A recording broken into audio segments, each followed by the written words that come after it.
다음은 이제 통합심사 추진 방향에 대해서 말씀드릴 텐데, 앞에 정책 방향하고 기조를 같이 합니다. 그래서 크게 어렵지 않으신데 조금 더 디테일한 내용이 있어요. 그 부분만 제가 핵심적으로 짚고 설명을 드리도록 하겠습니다. 자, 적정 훈련 시간 편성 유도한다는 거 설명 다 드렸죠. 국기 직종은 국기 직종별로, 계좌제는 실업자 계좌제 훈련은 세 분류로 지금 가이드가 다 나가 있습니다. 다만 여러분들이 주의하셔야 될 사항이 하나가 있어요.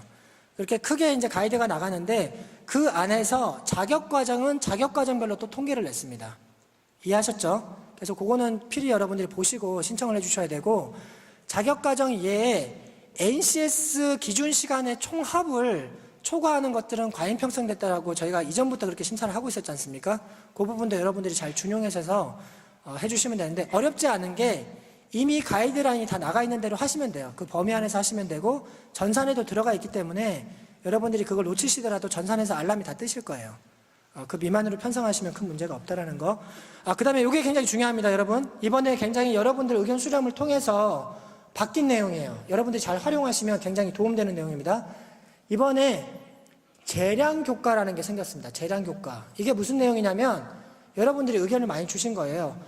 훈련 사업을 하다 보면 학생들께 이 사업 안내나 앞으로 집행되는 거에 대해서 학적 관리나 이런 것들을 자세하게 설명드리는 게 입교식이잖아요. 그죠? 그 다음에 수료식. 뭐 이런 부분들이 실제 필요한데 제도화가 안 돼 있다 보니까 좀 어려움이 많다. 꼭 필요한 사항이다라고 의견을 주셔서 부처하고 협의를 해서 이거를 오히려 양성화시켜서 기관에서 적절하게 편성하실 수 있도록 하자라고 의견을 좀 제안을 했습니다. 그래서 이번에 그게 제도화가 됐습니다. 그래서 여러분들이 어떻게 하시면 되냐면 이따가 우리 담당자가 설명을 해주실 건데, BNCS 교과에 재량 교과라고 하셔가지고 편성을 하시면 돼요. 이론 과정으로. 이해하셨죠? 다만 여러분들이 지켜주셔야 될 건 뭐냐면 두 가지만 지키시면 돼요. 총 훈련 시간의 10%를 초과하시면 안 됩니다. 그리고 총량이 20시간을 초과하시면 안 돼요. 이해하셨죠? 그러면 그냥 부적합된다고 보시면 돼요. 그것만 주의하시면 되고, 꼭 필요한 입교식, 수료식, 그 다음에 취업 특강 정도까지는 저희가 수용할 수 있는데 줄넘기, 체육활동 이런 거 안 됩니다. 이해하셨죠? 저희가 이게 꼭 필요하기 때문에 같이 제도화를 만든 겁니다. 여러분들 의견 수렴을 해서. 그러니까 그 제도가 또 잘못돼가지고 나중에 이게 폐지되지 않도록 여러분들 도와달라는 뜻입니다. 꼭 필요한 것만 편성해서 들어오실 수 있도록 하고요. 중요한 거는 저희가 편성 가이드에 나가 있는 직종이 있을 거예요. 그쪽은 더더욱 불필요한 어떤 그 편성이 초과되지 않도록, 그거는 이제 부적합을 할 예정이니까 그거는 좀 잘 보셔가지고 하시면 될 것 같아요. 여기 뭐 기관 원장님들, 관계자분들 수료식, 입교식 필요하시죠? 또 취업 특강도 필요하시잖아요. 그죠? 그래서 제한된 범위이긴 하지만 이번에 제도를 양성화 시켰으니까 여러분들이 잘 이용해 주시면 좋을 것 같아요. 좋은 취지로. 이해하셨죠? 자, 능력 단위 편성 시간에 대해서 하위 -50 없앤다고 말씀드렸죠. 그 내용입니다. 그리고 실업자 훈련에서 그 밑에 하위 그 수준들은 의무적으로 편성 안 해도 된다고 말씀을 드렸죠. 그 내용입니다. 그 다음에 이제 재직자 고급 훈련 확대 유도인데 요거는 좀 다른 내용이기 때문에 한 번 더 제가 짚고 넘어가겠습니다. 여러분들 고수준 신기술 훈련이라고 재직자 훈련에 있는 거 아시죠? 예, 처음에는 우수기관만 신청하실 수 있도록 했는데 지난번 심사 때 모든 기관들이 전 직종을 다 신청하실 수 있도록 풀었습니다. 근데 6수준으로 돼 있었어요. 그러니까 좀 수준이 높다 보니까 접근이 좀 어렵다는 의견이 있으셔서 이번에는 5수준으로 좀 단계를 낮췄습니다. 그리고 이 과정이 통과되시면 훈련비 심사는 하는데 실비 심사를 하게 되죠. 최대 NCS 300%까지 비용을 지급합니다. 그런데 좀 특이한 점은 앞서도 말씀드렸지만 직업능력 개발 혁신 방안에도 나와 있지만 앞으로는 신기술 훈련을 많이 장려하겠다는 거예요. 그래서 신기술 분야나 그런 분야에 대해서는 수준에 관계없이 고급 및 특화 훈련을 하실 수 있도록 저희가 이번에는 유연화를 시켰습니다. 그래서 우수기관들이나 관심 있는 기관들 보시고 신청을 많이 해주시면 좋을 것 같아요. 그 다음에 NCS 적용 분야가 지난 심사까지도 948개였는데 이번에 53개가 추가돼서 1001개가 제공됩니다. 그래서 여러분들이 잘 살펴보시고 많이 활용해 주시면 좋을 것 같고요. 그 다음에 이제 신규 과정 회차 검증을 강화하겠다고 지난번부터 안내를 해드렸죠. 이 내용은 어떤 내용이냐면 실제 그 성과 적정성을 할 때 처음 진입하는 직종이나 과정에 대해서는 저희가 성과 적성을 하지 않습니다. 왜냐하면 성과가 없으니까요. 그죠? 근데 그 부분들이 오히려 실적을 보유한 기관들하고 역차별이 될 수 있지 않습니까?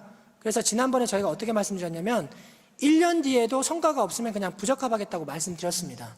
그래서 그거를 이번 하반기 때 심사 때부터 적용을 할 거예요. 그 내용이라고 보시면 될 것 같고요. 그 다음에 여러분들 이거 잘 들으셔야 됩니다. 부실교재 심사를 강화합니다. 이 내용은 어떤 내용이냐면 시중교재는 그 ISBN이라든지 검증을 거쳐서 나오기 때문에 크게 무리가 없어요. 근데 자체교재 중에 시중교재보다도 훨씬 더 우수한 교재도 많이 있습니다. 근데 굉장히 또 부실하게 만드는 교재도 있어요. 그렇다 보니까 목차나 내용이 확인이 안 되는 교재들이 있습니다. 그래서 여러분들이 불이익 받는 경우가 있습니다. 쉽게 말씀드리면 부적합되는 경우들이 있다는 겁니다.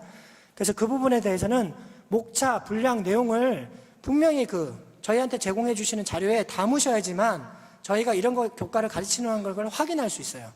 확인을 안 된 걸 적합시킬 수는 없지 않습니까? 그죠? 그렇게 이해하시고 교재, 특히 자체 교재들 잘 올려주셔야 된다는 거 유념하시면 됩니다. 그 다음에 훈련 편성 가이드를 이번에 좀 확대해서 제공합니다. 기존에는 간호조무라든지 요양이라든지 한식조리라든지 이런 것만 했는데 이번에는 직업 담당사, 장례 지도사, 양식, 중식, 일식까지 조리 기능사에 대해서는 저희가 가이드라인을 제공하니까 이 2편에 잘 나와 있습니다. 그거 보시고 이제 진행해 주시면 될 것 같고요. 이번에 122개에 대한 국기 직종 가이드도 재개공이 되니까 잘 보고 편성하시면 됩니다. 어제도 부산 지역 설명회 때 좀 잘하는 기관이신데도 또 질문을 하시더라고요. 국기 직종에 대해서 어떻게 편성하면 되냐고. 가이드라인이 나가 있습니다. 그걸 좀 한번 보시고 좀 활용해 주셨으면 좋겠어요. 그래서 가이드를 만든 거거든요. 그죠? 네. 그 다음에 이제 유효기간 연장 심사를 여러분들이 좀 많이 활용하시는데 그 부분에 대해서 좀 합리적으로 절차를 개선했습니다. 이게 무슨 내용이냐면 유효기간 연장 심사를 얻더라도 성과 적정성 심사를 했었습니다. 근데 그 부분을 좀 합리화시켜서 직종별 취업률 이상이면 성과 적정성을 유효기간 연장 심사를 안 하겠다는 겁니다. 이해하셨죠? 그래서 여러분들이 유효기간 연장 심사 넣을 수 있는 거는 실질적으로 자격증에 개편되거나 NCS가 바뀌어서 내용상의 문제가 없는 거라면 성과 적정성을 거치지 않고 적합을 시키겠다는 겁니다. 이해하셨죠? 그런 제도라는 거를 이해하시면 되고, 다만 여러분들께서 꼭 지켜주셔야 될 건 뭐냐면 지금 시간이 조정됐잖아요. 그거는 초과하면 부적합을 할 거예요. 그러니까 그걸 잘 판단하셔서 시간이 우리가 기존에 적합됐던 과정이 이번에 나온 가이드라인에 시간에 초과를 했다. 그러면 유효기간 넣는 것보다 신규 과정으로 넣는 게 유리하시다는 거예요. 이해하셨죠? 왜냐하면은 유효기간도 신청 한도수를 차감하기 때문에. 그죠? 예. 그렇게 이해하시면 되고요.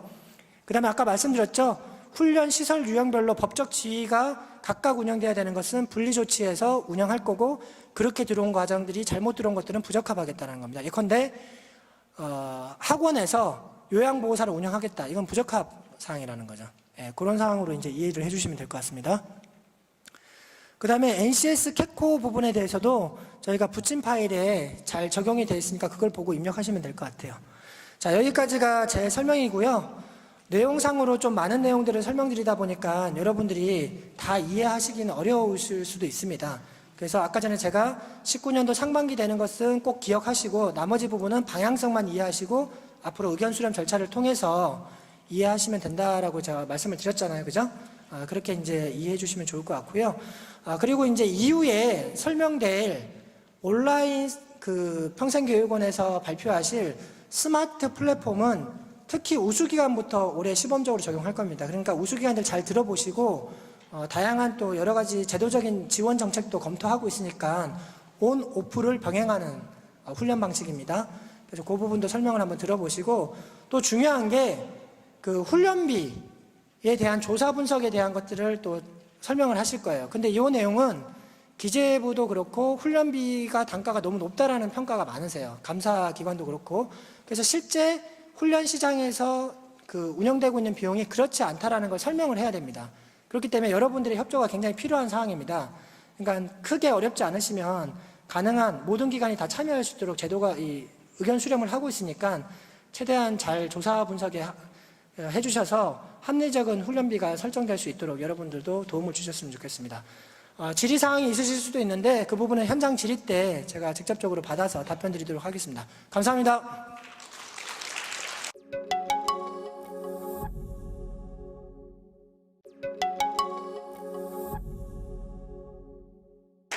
네, 안녕하세요. 집차센터 김민서입니다.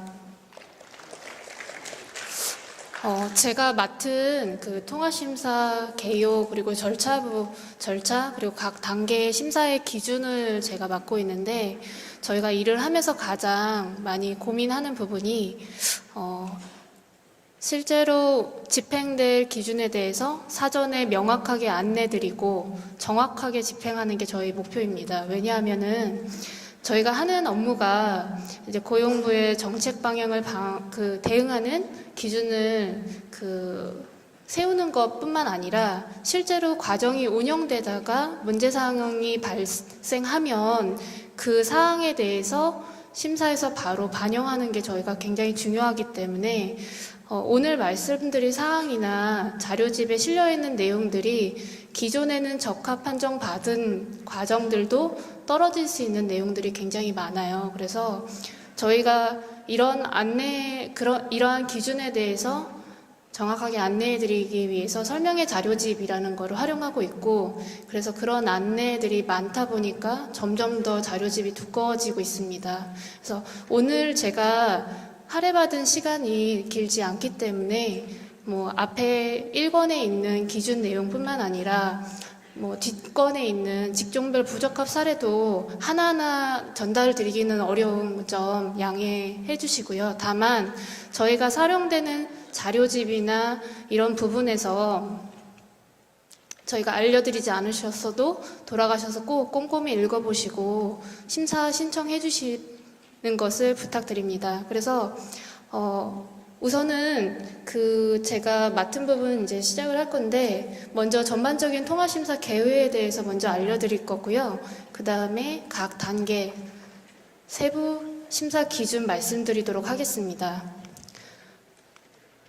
통합심사 많이 오신 분들은 아실 텐데, 저희가 이렇게 우측 상단에 자료집 페이지를 기재해드려요. 그래서 만약 설명을 들으시다가 적거나 이러실 필요가 없는데, 혹시나 놓치신 부분은 이 발표 자료도 등록을 해드리니까 나중에 확인이 가능하시고요. 또 오늘 저희가 전달하는 내용들은 동영상으로 또 저희 신평 홈페이지에 등록이 되니까 혹시나 놓치신 분들도 다시 확인하실 수 있다는 거 안내 말씀드리겠습니다. 통합심사는 총 4개 사업을 심사하고 있기 때문에 통합심사라는 용어를 쓰고 있고요. 상세한 내용으로는 실업자 과정 그리고 재직자 훈련에 대해서 저희가 운영하고 있습니다. 실업자는 실업자 국기와 계좌제 과정, 그리고 재직자 훈련은 내일배움카드제로 들을 수 있는 근로자 개인 과정과 그리고 사업주 위탁 훈련 저희가 심사 진행하고 있습니다. 신청 자격에서는 2가지 안내를 드리면 될 것 같은데, 첫 번째는 실시 가능 직종 그리고 등록된 훈련 강사로만 승인된 훈련 강사로만 심사 신청이 가능하시다는 거 한 번 더 강조드리고요. 또 하나는 지금 운영 중이던 과정이 행정처분 받으신 경우가 있을 거예요. 그러면 수정 보완일 기준으로 인정 또는 위탁 제한이 만료되지 않을 경우에는 해당 사항에 대해서 신청은 가능하실 수 있는데, 나중에 행정처분된 과정과 신청 과정이 동일한지를 저희가 검토해서 동일하다고 판단될 경우에 부적합 판정된다는 거 확인해 주시기 바랍니다.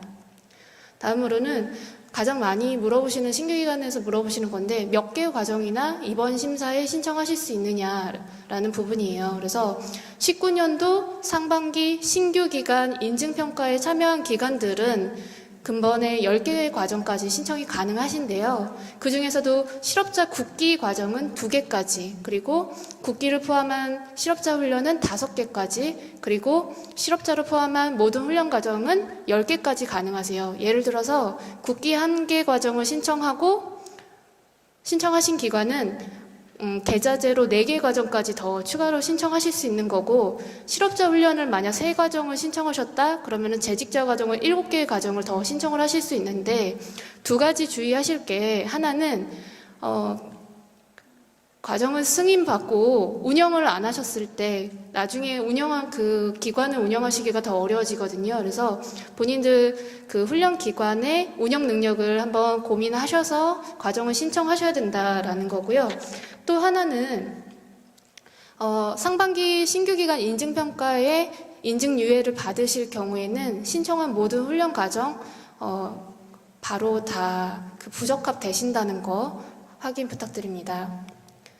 그리고 나머지 1년 등급 이상 받으신 기존 기관들이 있으시잖아요. 그런데 이 기관들은 이미 저희가 19년도 상반기 운영과정 통합심사 때 연간 신청 한도 부여해드렸습니다. 그래서 그 신청 한도에서 상반기 운영과정 통합심사에 신청한 과정 수만큼 빼신 과정 있잖아요. 그만큼 신청하실 수 있다라는 거 확인 부탁드립니다. 신청 한도랑 관련된 2가지 유의사항 전달드려야 되는데요. 첫 번째는 저희 통합심사에 신청하는 방법이 2가지예요. 신규 과정으로 신청하거나 기존에 운영하시던 과정이 있으시면 유효기간 연장을 신청하실 수가 있는데, 제가 드릴 말씀은 이번 신규 과정의 어떤 심사 기준에 위배되는 과정이라고 판단되는 과정들은 유효기간 연장 신청하지 마시고 그 부분 보완하셔서 신규 과정으로 신청하시는 게 더 유리하다라고 말씀드리고요. 그리고 실업자 국기 과정 같은 경우에는 저희가 접수되는 과정들을 검토해서 예를 들어서 동일 국기 직종으로 다수 과정을 신청하셨을 때 각 과정의 동일 여부를 다 판단해서 동일 과정으로 판단된 과정 중에 1개 과정만 승인하고 있으니까 신청하시려는 과정이 굉장히 유사하다, 동일 직종에서, 그럴 경우에는 1개 과정만 신청하시라고 안내 말씀드립니다. 가장 중요한 신청 기간인데요. 저희 신청은 다음 주 월요일 10시부터 시작됩니다. 그래서 5월 3일 18시까지 신청이 가능하신데, 이렇게 신청된 과정들만 접수가 되는 거고요. 이 신청 과정들 중에 혹시나 수정 보완이 필요한 과정들은 5월 7일 10시에 다시 전산을 오픈해 드릴 거예요. 그러면 수정 보완 사항 반영하신 다음에 최종적으로 신청 완료 반드시 누르셔야 되고요. 제가 오늘 강조해서 말씀드리고 싶은 거는 그 마지막 날 같은 경우는 전산이 굉장히 폭주하는 관계로 꼭 미리미리 신청 완료하시라는 말씀 전해드립니다. 그리고 신청 방법은 심사평가 시스템으로 접속하셔서 2009년도 2회차로 신청하시면 되겠습니다. 기타 유의사항으로 몇 가지 안내드리면요. 간호조무사, 요양보호사, 장례지도사 유의사항 잘 읽어보시고, 특히 이 과정들은 관련 규정에 어떠한 내용이 편성돼야 되고 또 교강사는 어떤 분들을 활용해야 되는지가 다 명시되어 있어요. 그래서 그걸 준용해서 하셔서 신청하시고요. 이번에 특히 그 설명의 자료집 부침 6에 해당 과정에 대한 편성 가이드가 실려 있으니까 꼭 참조하시기 바랍니다.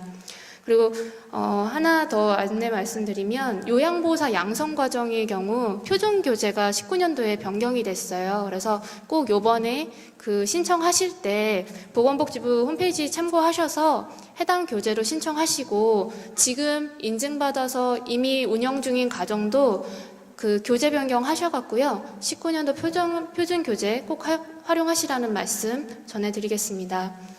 그리고 중소기업 특화 과정이 있는데요.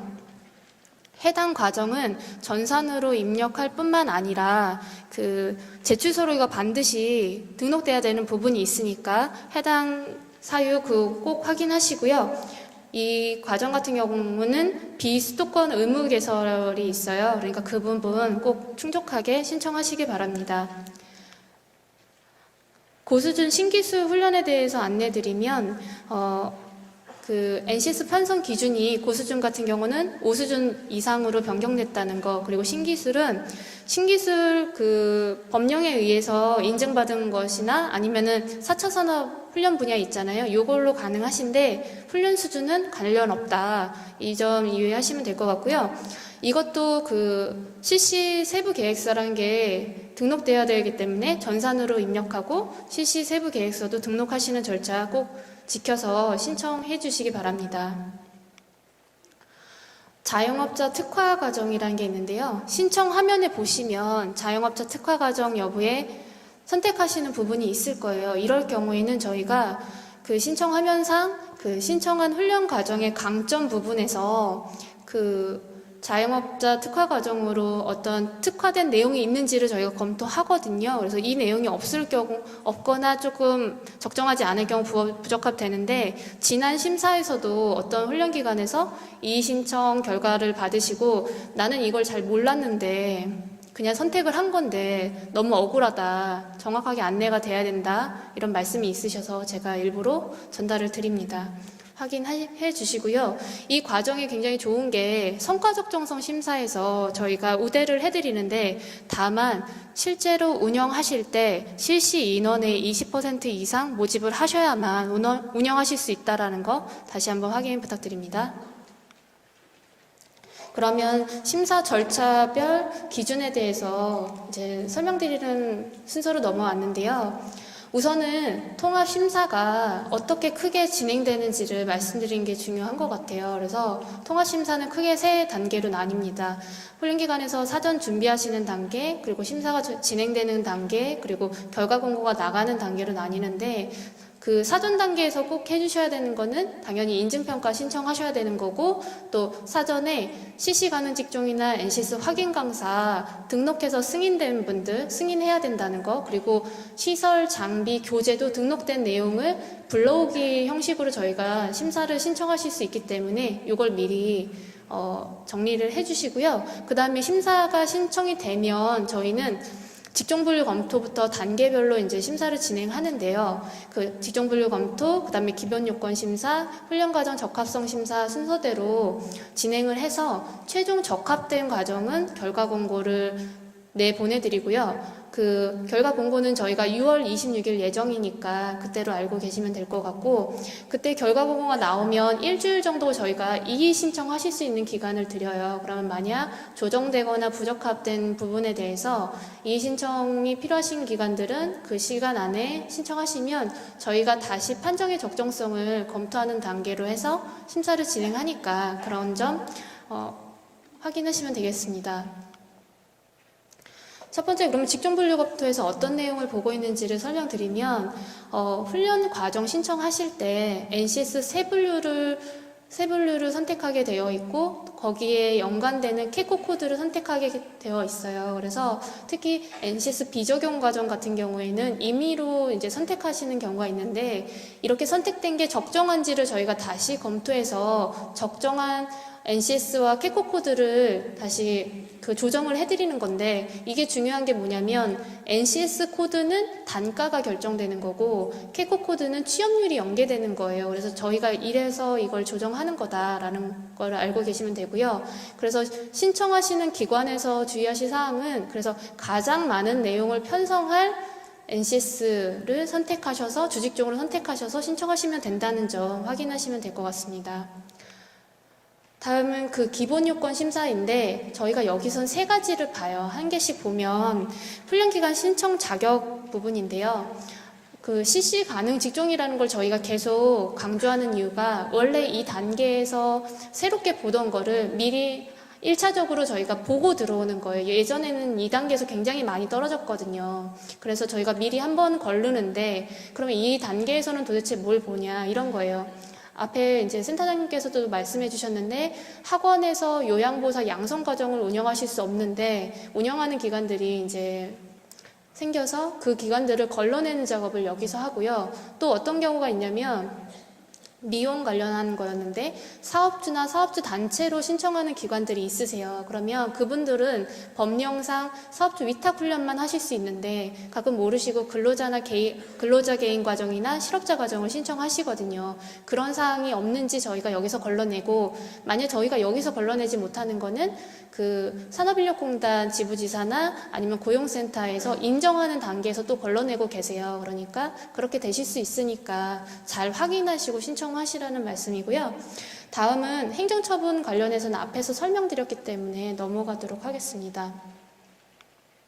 그리고 두 번째로 보는 게 과정 편성 기본 요건을 저희가 보는데, 이런 걸 보는 거예요. 예를 들어서 실업자 훈련 실업자 계좌제 같은 경우는 10일 이상 그리고 40시간 이상 편성하게 되어 있어요. 그래서 1차적으로 저희가 전산으로 이걸 막아놨어요. 실업자 훈련을 계좌제를 선택하셨을 때 그 안에서 편성하시게. 근데 가끔 어떻게 하시는지 모르겠는데 이게 전산을 이게 뚫고 들어올 경우가 있어서 그런 과정들이 없는지를 저희가 걸러내서 이 단계에서 부적합하는 거고, 전산 쓰시다 보면 조금 오류도 있고 이러시잖아요. 그래서 저희가 수정 보완 기간도 별도로 3일씩 드리고 있으니까 꼭 이런 것들 너무 소소한데 부적합 되는 사항들은 좀 확인하셔서 최종 저장하시면 될 것 같습니다.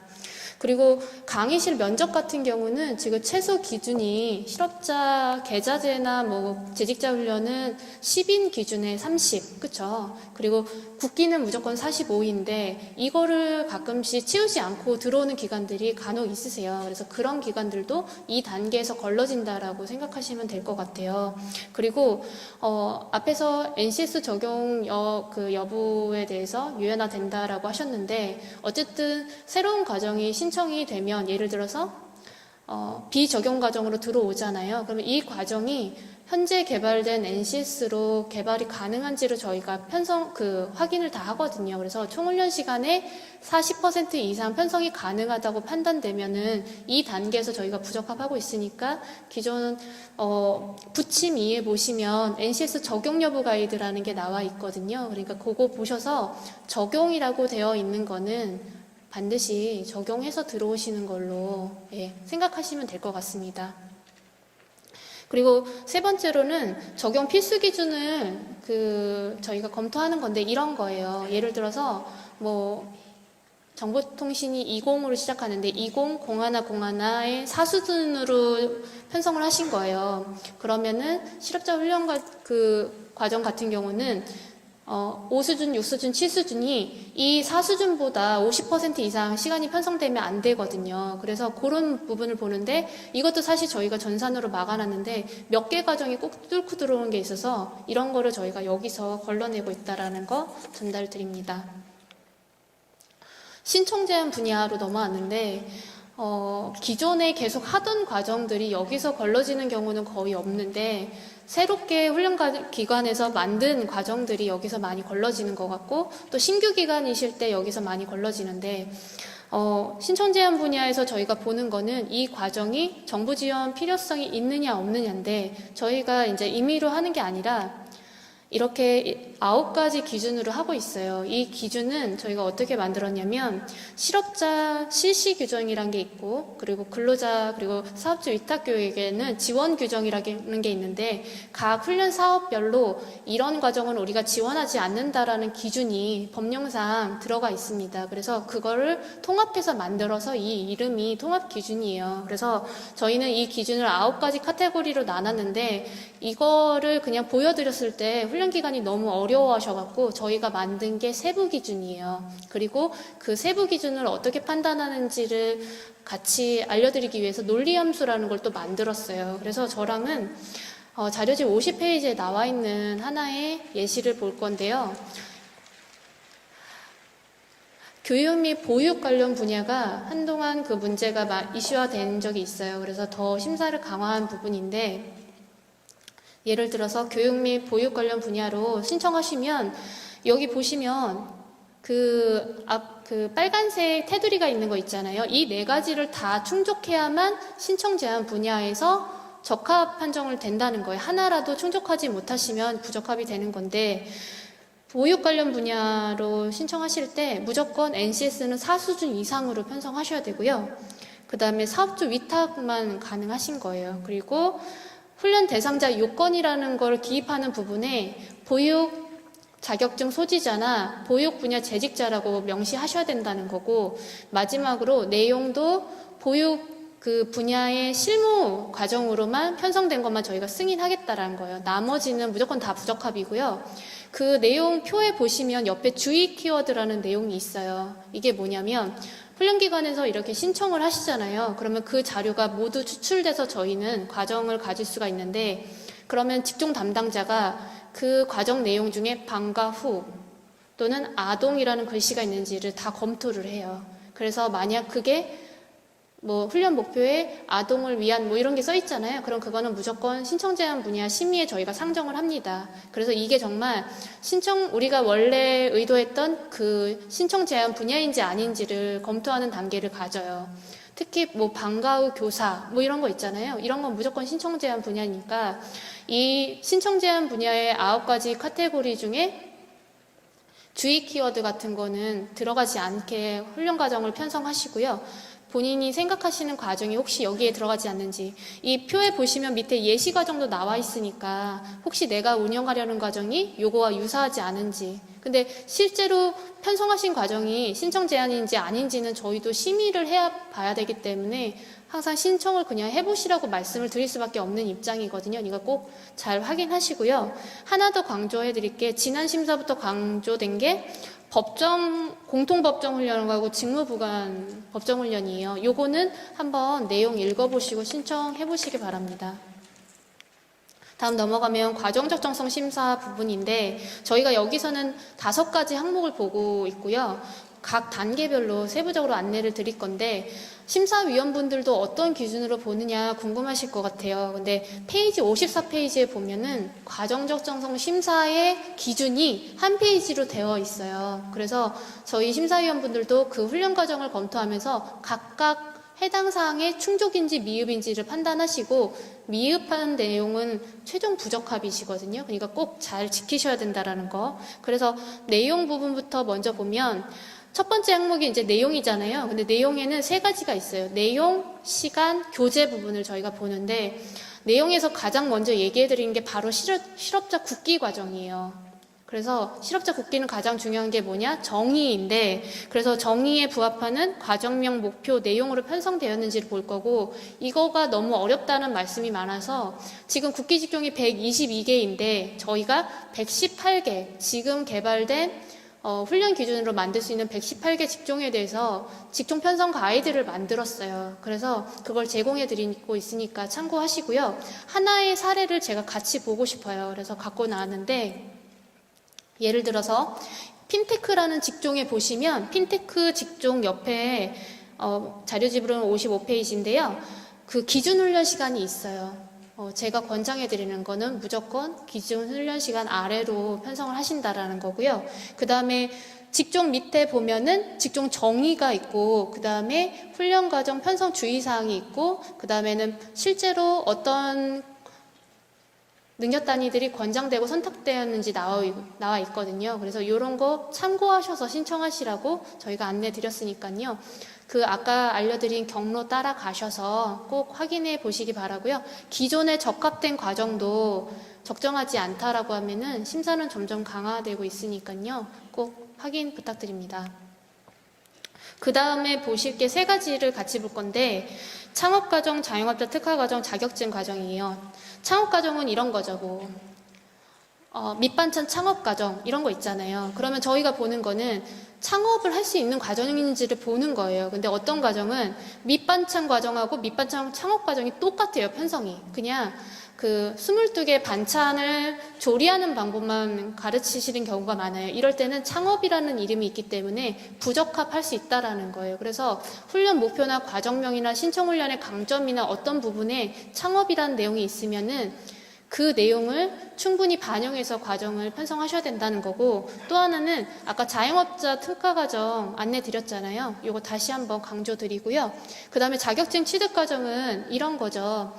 한식조리사 취득과정 이렇게 하면 아무것도 모르는 사람이 그 과정을 통해서 한식조리 기능사를 따야 되는 거잖아요. 근데 뭐 훈련 대상자 요건에 뭐 대상자 뭐 아무 해당 없음이라고 쓰셨어요. 그러면은 필기와 실기를 다 가르쳐 주셔야 되는데 가끔 어떤 기관들은 실기만 편성하시거나 이럴 때가 있어요. 그런 거는 부적합하거든요. 그래서 반드시 이 자격증 취득 신청 가이드가 57페이지에 나와 있는데 꼭 읽어보시고 그 준용해서 신청하시고요.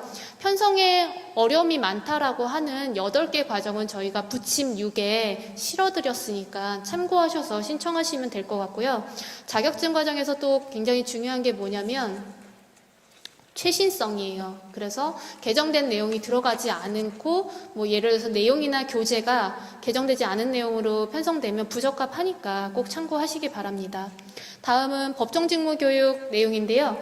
이 내용도 편성하시다 보면 법정교육의 예, 아니요를 편성하시게 되어 있고 그 어떤 법령에 근거한 법정직무교육인지 편성하시게 쓰게 되어 있어요. 그런 거 한번 지켜서 해주시고요. 이 교육도 최신성이 중요하기 때문에 반영되지 않은 내용에 대해서는 부적합하고 있습니다. 그리고 현장 실습 굉장히 중요한데요.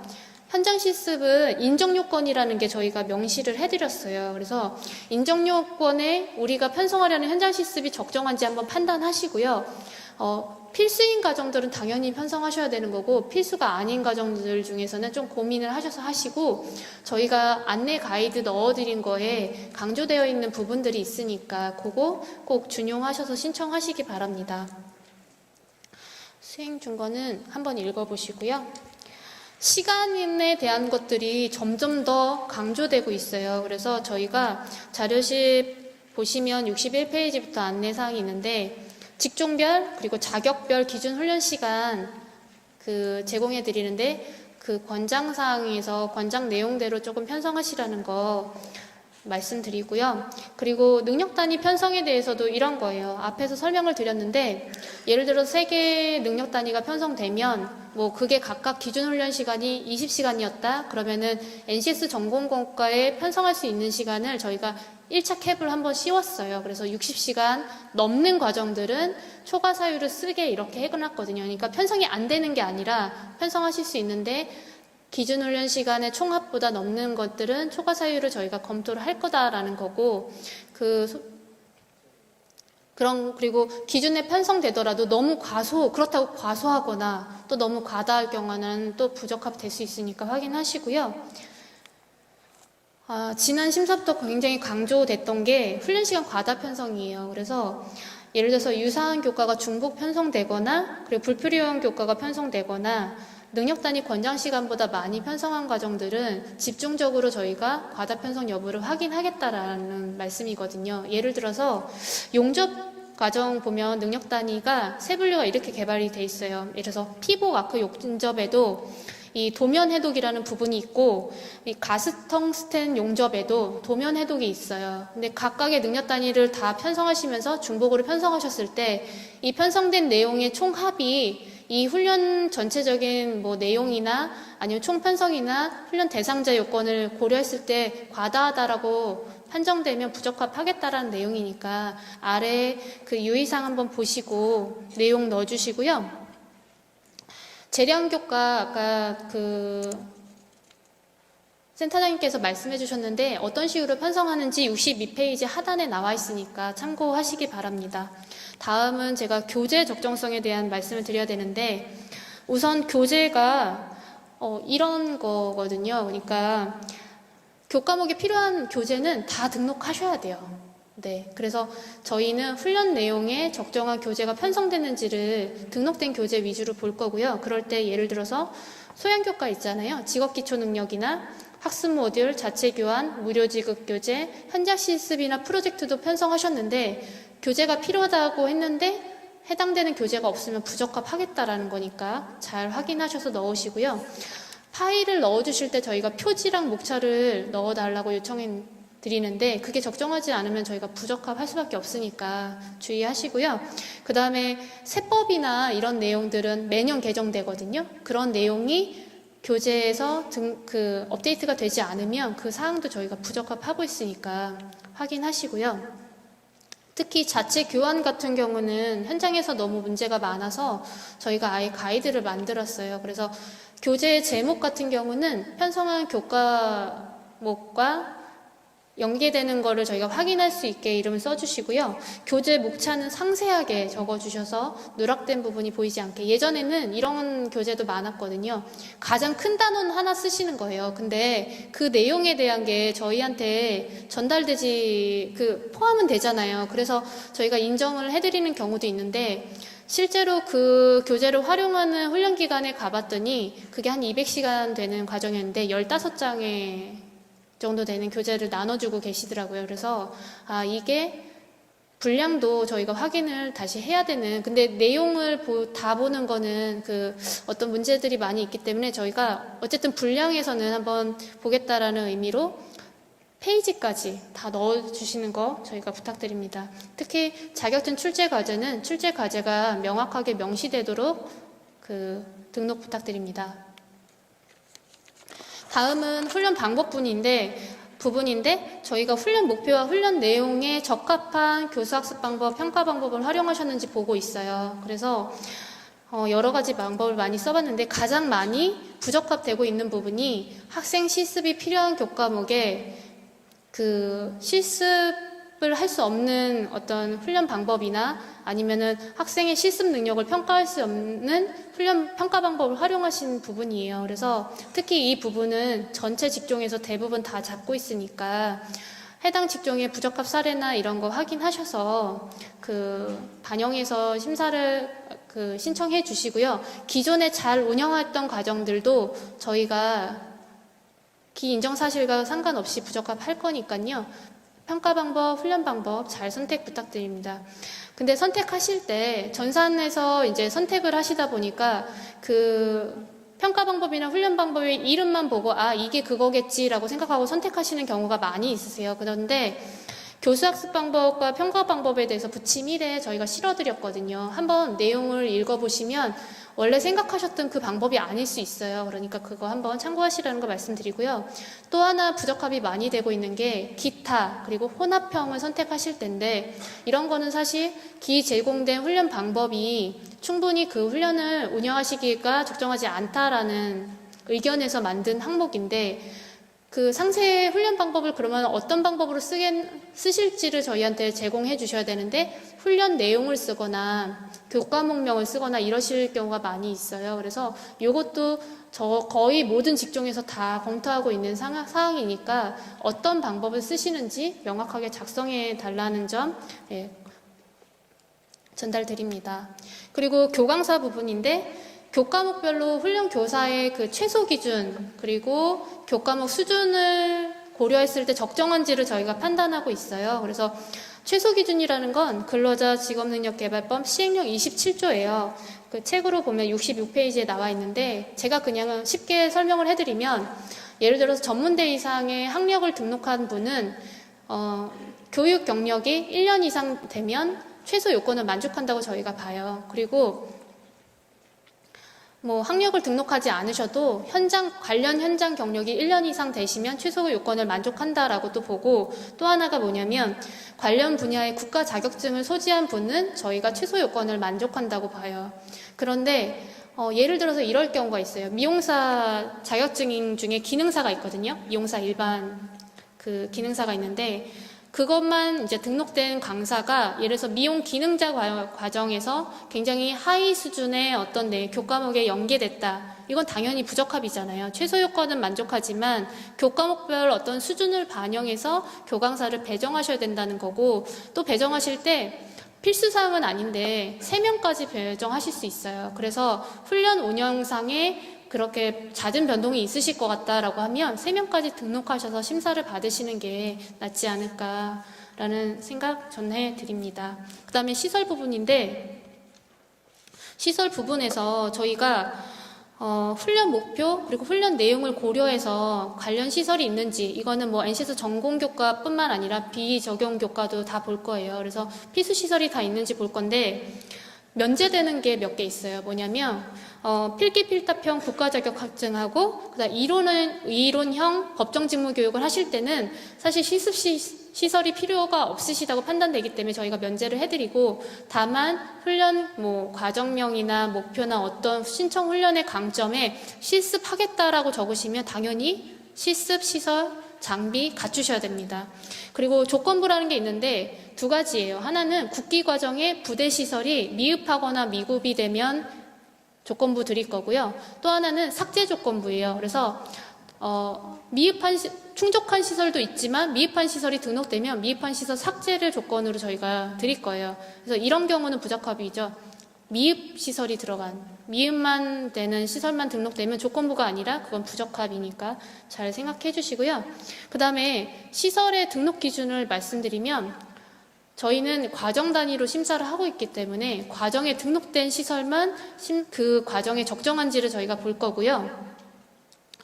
등록하실 때 용도가 다른 그 시설이 꼭 필요한 가정은 각각 등록해 주세요. 그래야 된다는 거. 예를 들어서 자동차 도장 과정에는 샌딩 시스실하고 도장 시스실이 필요한데 이게 각각 등록돼야 되고 각각의 어떤 면적 기준이나 어떤 기준이 있을 거예요. 충족하는 내용으로 등록을 해 주시고요.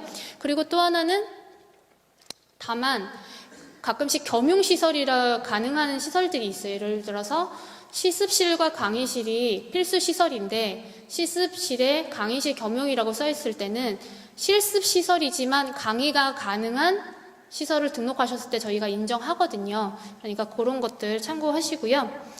증빙 파일은 훈련의 내부 시설하고 구조를 확인할 수 있는 내부 사진 꼭 올려주셔야 되고 도면만 올라가거나 임대차 계약서만 올라간 건 저희가 부적합하고 있다는 거 확인해 주시고요. 운영 중에 많이 문제가 되는 것 때문에 이 세 가지를 추가적으로 안내를 드려야 되는데 예를 들어서 시설, 훈련 과정에 등록된 시설의 사진과 기재 면적이 실제 구비한 시설하고 다른 거를 올리시는 기관들이 있으세요. 그래서 그게 실제 지도 점검이나 여러 사항에서 지금 문제가 되고 있는데 예를 들어서 49제곱미터가 이렇게 적어주셨어요. 49라고. 그런데 시설을 이제 점검을 나갔더니 45인 거예요. 이게 인정 취소 되실 수 있는 거기 때문에 꼭 올바른 면적과 사실을 근거로 해서 작성해 주시고요. 또 하나가 뭐가 있냐면 우리가 인정받은 시설이 아니라 타기관 시설을 그냥 임의로 등록하시는 경우 있어요. 이것도 당연히 부정부시 훈련이거든요. 그래서 문제 되시니까 지양하시고요. 그 다음에 신청 시 등록 시설은 해당 기관에서 기인정받은 시설이셔야 돼요. 이런 경우가 있었는데 미용학원에서 인정시설은 3층이고 4층은 임대를 그냥 해놨어요. 등록을 안 했고. 근데 훈련 과정을 입력하다 보니까 면적이 약간 부족한데 3층은 안 되고 4층만 되시는 거예요. 그래서 나중에 인정받아야지 하고서 4층을 올리신 경우 있는데 이거 인정 취소 되시거든요. 그래서 꼭 기인정받은 시설만 등록하신다라는 거고 또 하나는 지정시설이 아닌 타기관, 타지역 시설 올리시는 경우 있어요. 예를 들어서 훈련기관이 지금 서울 소재인데 천안 강의실 같은 거 올리시는 경우가 있어요. 그래서 이런 것들은 적정 여부 확인해서 거의 다 부적합하고 있으니까 그렇게 알고 계시고요. 다만 중기특화는 비수도권 개설이 있기 때문에 의무이기 때문에 그런 기관들은 등록하셔야 된다라는 거 안내드립니다. 장비도 훈련에 필요한 건 다 갖추셔야 되는데요. 면제가 똑같아요. 국가 자격증, 그러니까 필기필답형 국가 자격증하고 이론형 법정직무교육 같은 경우는 실기를 위한 실습 장비 필요 없이다. 면제해드린다. 다만 내용이 포함됐을 경우는 당연히 갖추셔야 된다는 거고 장비는 드리는데 그 조건부 판정되면은 훈련 장비 최저 점수 드려요. 근데 제가 어제 책을 보니까 72페이지에 저희가 훈련 시설 최저 점수라고 나갔거든요. 그래서 그것만 장비라는 거 당연히 아시잖아요. 그래서 그거 확인하시고요. 장비도 과정에 등록된 거 기준으로 저희가 심사를 할 거라서 그 유의사항 그리고 부적정 사례 꼭 확인하셔서 등록을 하시고요. 특히 직종별로 부적합 사례 확인하셔서 진행하시는데 예를 들어서 유의사항에 그 장비 등록하실 때 보면 비고를 활용하실 수가 있어요. 그래서 장비에서 사양이 꼭 들어가야 되는 것들 있잖아요. 그리고 사진으로 애매한 것들은 여기다가 규격 같은 걸 넣어주시면 심사할 때 저희가 다 보고 하거든요. 그러니까 요 비고 잘 활용해 주시는 거 전달드립니다. 성과 적정성 심사 부분인데요. 요거는 재직자 훈련은 해당이 안 되세요. 재직자는 과정 적정성까지만 적합되면은 바로 최종 적합인데 실업자 훈련은 이 성과 적정성 심사를 거쳐요. 다만 그 기성과가 없는 과정들은 직종별로 수료 인원이 5인 미만이 안 되는 그런 과정들은 우선은 선정을 해드릴 거고 그 과정이 나중에 그 성과가 나오는 시점에도 그 성과가 안 나오면 부적합하는 방법으로 저희가 성과 관리를 할 거고 그 수료 인원이 5인 이상인 과정들은 실적 상정 기간 내 그 수료 기준으로 저희가 진행을 할 건데 지표별 심사 기준 점수를 합산해서 직종별로 저성과 과정은 저희가 부적합할 거예요. 그래서 그 지표별 심사 기준은 성과 지수하고 성과 창출 가능성을 총점으로 하고요. 각각 지표별 점수를 다 합산해서 저성과 과정 잘라낼 건데 그 세부 기준이 있잖아요. 그런 거는 75부터 77페이지까지 나와 있으니까 한번 읽어보시면 될 것 같습니다. 그렇게 해서 저희가 나온 결과를 가지고 어떻게 그 결과를 매칭하냐면 아래 파란색으로 써 있는 것들은 예를 들어서 수료 인원과 관계없이 직종별 취업률이나 수료율이 0%인 과정, 그리고 직종별 수료 인원이 5명 이상인데 성과 적정성에서 그 저성과로 판정된 과정들은 부적합하는 거고요. 나머지 직종별 운영 실적이 아예 없거나 수료 인원이 5인 미만인 거는 이번에는 해차를 제한해서 이제 운영하실 수 있게 하겠다. 근데 이게 운영 실적이 도래되는 시점에도 운영 실적이 나쁘면 부적합하겠다라는 거고, 수료 인원이 5명 이상인데 이제 선발된 과정의 일반 과정들은 그 계좌제나 국기에서 어떤 식으로 회차를 제한하는지, 그리고 우수훈련 기간은 어떤 식으로 회차가 제한되는지 나와 있고, 우수기간 같은 경우는 1년이 넘으시잖아요. 운영하실 때. 그러면 회차가 예를 들어서 2회차로 제한됐을 때 그 유효기간 시작일부터 1년 동안 2회차 하신 거고요. 유효기간 종료되고 다음 또 연도가 시작되잖아요. 그러면 다시 또 그 회차를 운영하실 수 있다라는 거 참고하시면 될 것 같습니다. 훈련비 심사는 기본적으로 저희가 드리는 거는 NCS 적용 단가잖아요. NCS 기준 단가인데 그거 말고 우리는 실비를 더 받아야 된다는 기관들이 있으실 거예요. 그러면 우선 훈련비 심사를 신청하시는데 모든 과정에 다 드리는 게 아니고 고급 및 특화 과정에 해당될 때만 실비 인정을 해드려요. 그래서 그 기준이 다음 페이지에 나와 있는데, 우선 기준이 4가지를 중에 3가지를 충족하셔야 돼갖고 1번, 2번, 그러니까 강사랑 내용은 당연히 둘 다 필수적으로 충족해야 되고 3번과 4번은 둘 중에 하나가 충족되시면 되거든요. 그래서 저희가 각각 사업의 형태별로 어떤 기준이 적혀 있으니까 내가 실비를 받고 싶은데 여기 기준에 적용되게 편성을 하실 건지를 고민하시고요. 안 되시면 당연히 일반 NCS 적용 단가로 신청하시는 게 맞고요.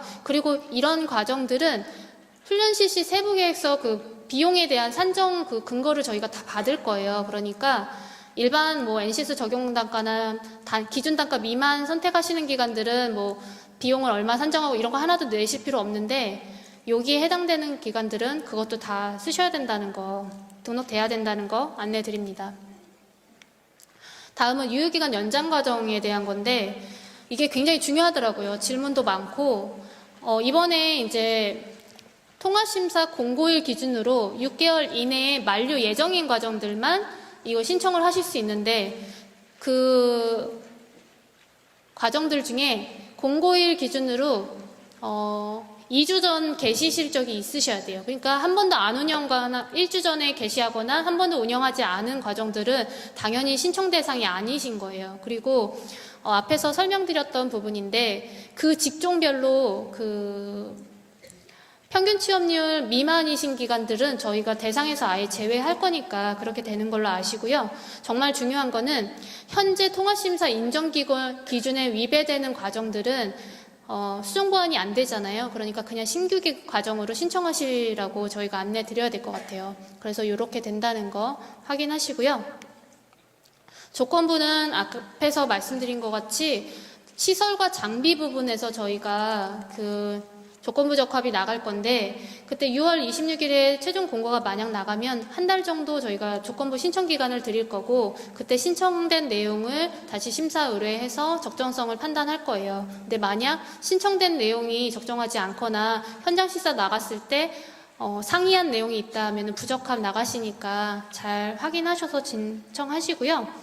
다음은 저희가 안내드린 게 이의 신청에 대한 건데, 이의 신청을 그때 뭐 공고일부터 뭐 일주일 정도 저희가 접수를 받는다고 했어요. 그런데 이때 주의하실 거는 기존에 신청한 과정이 수정 보완이 전혀 안 되거든요. 이의 신청이란 건 저희가 심사를 정확하게 했는지를 다시 보는 거라서, 그렇기 때문에 저희가 이걸 굳이 안내해 드리는 이유는 최초 심사 때 단순 오류나 누락 등은 이의 신청하셔도 반영이 되지 않는다. 그러니까 최초 심사하실 때 꼼꼼하게 보시고요. 수정보완기간 활용하셔서 다 검토하신 다음에 최종 저장 꼭 눌러주신 과정들만 저희가 심사 신청하실 할 수 있다라는 말씀 전달드립니다.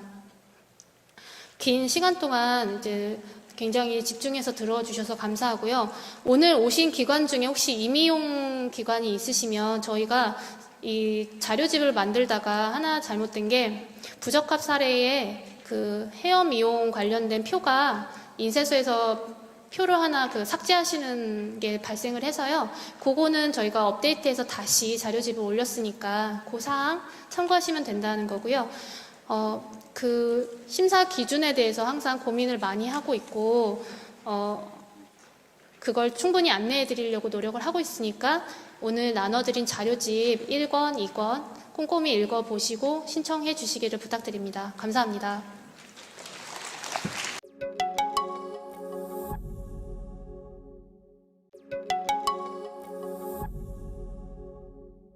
네, 그럼 지금부터 마지막 순서인 통합심사 HRD넷 심사 신청 방법에 대해서 신평원 지체훈련심사센터 김수용 주임이 발표를 하겠습니다. 예, 접니다. 다시 한번 인사드리겠습니다. 감사합니다.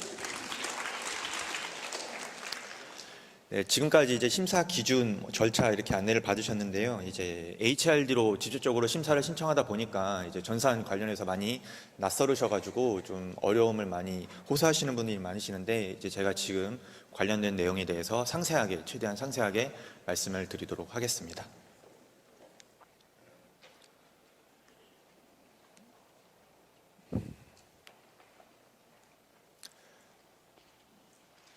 네, 먼저 보시면은 이제 가장 먼저 첫 번째로 보셔야 되는 게 이제 사전 등록 부분을 보실 수 있는데 이제 사전 등록이라고 하는 건 심사를 신청하시기 전에 미리 정보를 등록하는 개념이라고 보시면 될 것 같아요. 그래서 왼쪽부터 보시면은 이제 훈련기간 사전 등록이라고 해서 교강사, 그다음에 실시가는 직종, 그다음에 훈련 시설, 장비, 교재 이렇게 크게 5가지 항목들을 등록할 수 있습니다. 요 사항들이 등록이 돼야지만 심사를 신청하실 때 이 등록된 정보들로 해당 정보들로 훈련 과정을 편성할 수 있으니까요. 이제 요 정보들은 미리 사전에 다 등록이 가능하기 때문에 지금 설명회 끝나시고 나서 귀가하신 이후에 이제 시스템으로도 다 등록이 가능한 부분입니다. 그래서 요 사항이 먼저 진행이 되고 나야지만 심사가 신청 가능하다는 점 반드시 참고 부탁드립니다. 특히 교강사하고 이제 실시가능 직종 같은 경우에는 신청을 하신 다음에 이제 승인 절차가 있습니다. 승인 절차가 있기 때문에 반드시 승인까지 되고 나서 심사가 신청될 수 있기 때문에 이 부분 꼭 확인하셔야 되고 신청하신 날로부터 평균적으로 한 3, 4일 정도 기간 소요가 됩니다.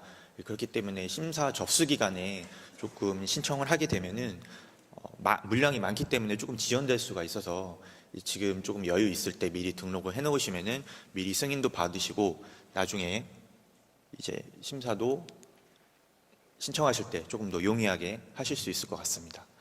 이제 훈련기간 사전 등록을 먼저 하게 되면은 그 다음에 이제 기본 정보를 등록하실 수 있을 거예요. 이제 기본 정보라 하면 주 훈련 대상이 어떤 건지, NCS 직종이 어떻게 되는지, 훈련비는 기준 단가를 할지, 훈련비 심사를 신청할지, 혹은 기준 단가 미만을 할지 이 부분을 선택할 수 있는 화면이 나올 겁니다. 그 다음에 이제 훈련과정 신청서, 좀 더 이제 세부적인 내용이죠. 훈련과정 신청서를 작성할 수 있게 되고요. 그다음에 운영계획서, 그다음에 훈련비 심사를 신청한 과정들에 한해서는 훈련비 산출 내역서를 작성하게 됩니다. 그다음에 최종적으로 해당 정보들을 확인하시고 신청 완료를 누르시면 모든 심사가 이제 신청이 되게 됩니다. 이제 상세하게 말씀을 드리기 전에 등록 경로를 구분해서 좀 말씀을 드릴게요. 실시가능 직종 같은 경우에는 이제 HRD넷 심사평가 시스템에서 등록을 하실 수 있고요. 이제 5가지 항목들 모두 다 심사평가 시스템에 등록을 하실 수 있는데, 이제 하나 차이가 NCS 확인 강사 정보는 훈련 강사님께서 직접 HRD넷 웹페이지를 통해서 로그인을 하셔가지고 NCS 확인 강사 신청을 하셔야 되니까 이 부분은 이제 사전에 강사님들께 미리 안내를 드려서 승인까지 될 수 있도록 확인을 부탁드립니다. 다음은 필수 등록 항목에 대해서 다시 한번 좀 말씀을 드리려고 하는데요. 앞서 말씀드렸다시피 실시 가능 직종, 그다음에 NCS 확인 강사, 그리고 시설 장비 교재 이렇게 크게 세 가지 챕터로 나눠서 안내를 드릴 수 있을 것 같습니다. 실시가능 직종과 NCS 확인 강사는 앞서 말씀드렸다시피 반드시 승인 절차까지 받으셔야지만 심사에 신청할 수 있다는 점 꼭 확인해 주셔야 되고요. 특히 실시가능 직종의 경우에는 실시가능 직종이 승인이 되어 있어야 훈련 과정을 신청하실 수가 있습니다. 쉽게 말씀드리면 이쪽 직종으로 우리 훈련 기관이 훈련을 실시하겠다라는 의미로 사전에 신청하는 개념이기 때문에 이 실시가능 직종을 소분류 단위로 미리 신청을 하셔가지고 반드시 승인까지 받으셔야 되고요. 그다음에 NCS 확인 강사 같은 경우에는 교과목별로 최대 3명까지 강사 배정이 가능합니다. 그렇기 때문에 교과목에 등록될 강사님들을 사전에 명단을 확인하시고 어떤 강사님들이 배정이 돼야 되기 때문에 이 강사님들은 교과목별로 이제 승인이 돼야 된다. 그러니까 직종별로 승인이 돼야 된다. 이 부분 꼭 참고하셔야 되고요. 그다음에 시설 장비 교재는 그냥 등록만 해놓으시면 됩니다. 근본 심사 때 이제 등록을 해야 되는 시설, 그다음에 장비, 교재들이 있으면은 해당 정보들을 작성을 하시고, 그다음에 그에 수반되는 증빙 파일들도 같이 첨부하신 다음에 등록만 해놓으시면은 심사 신청하실 때 정보들을 끌어다가 쓰실 수 있으니까요. 이 부분 꼭 구분해서 확인해 주시기 바랍니다. 먼저 실시가능 직종 신청하는 화면에 대해서 간략하게 좀 말씀을 드리면은 이제 근본 지금 이제 설명해 드릴 내용이 HRDN의 심사 신청 방법과 관련된 내용이어서 이렇게 전산화면으로 같이 좀 안내를 드릴 예정이에요. 그리고 지금 PPT 화면에서 이제 좌측 상단 보시면은 자료집 페이지도 나와 있으니까요. 해당 부분 참고하시면서 같이 보시면 될 것 같습니다. 실시가능 직종 같은 경우에는 이제 심사평가 시스템에서 통화심사 탭을 클릭하시고 실시가능 직종 탭을 별도로 클릭하시게 되면은 해당 정보를 이제 등록하실 수 있게끔 전산화면이 이미 구현이 되어 있습니다.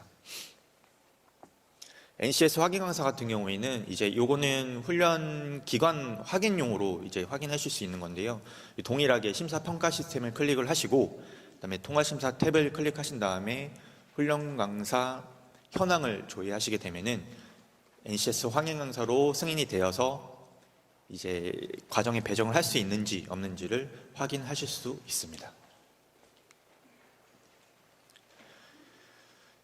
이제 NCS 확인사님이 직접적으로 승인을 신청하기 위해서 접속하는 화면인데요. 포털 사이트에서 HRDN에 검색을 하시게 되면은 이제 해당 사이트로 조회를 하셔서 로그인을 하셔가지고 상단에 마이 서비스를 누르게 되면은 NCS 확인 강사를 신청할 수 있는 경로가 지금 화면과 같이 조회가 될 겁니다. 네, 다음은 훈련 시설 장비 교재를 등록하는 부분인데요. 훈련 시설 장비 교재도 동일하게 심사평가 시스템에서 등록을 하실 수 있고요. 공통 업무를 클릭하신 다음에 훈련기간 정보관리에서 각각의 시설 장비 교재를 등록만 해놓으시면 됩니다.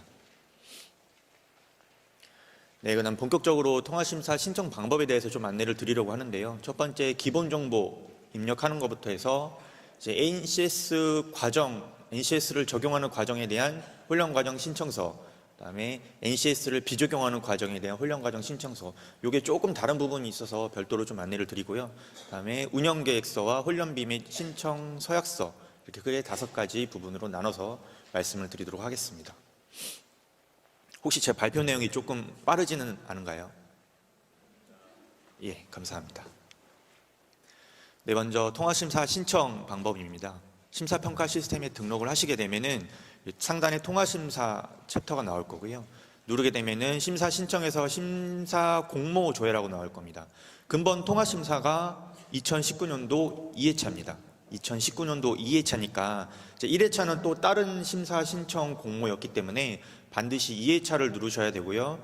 2회차를 누르시게 되면 화면과 같이 2019년 하반기 운영과정 통화심사라고 나올 겁니다.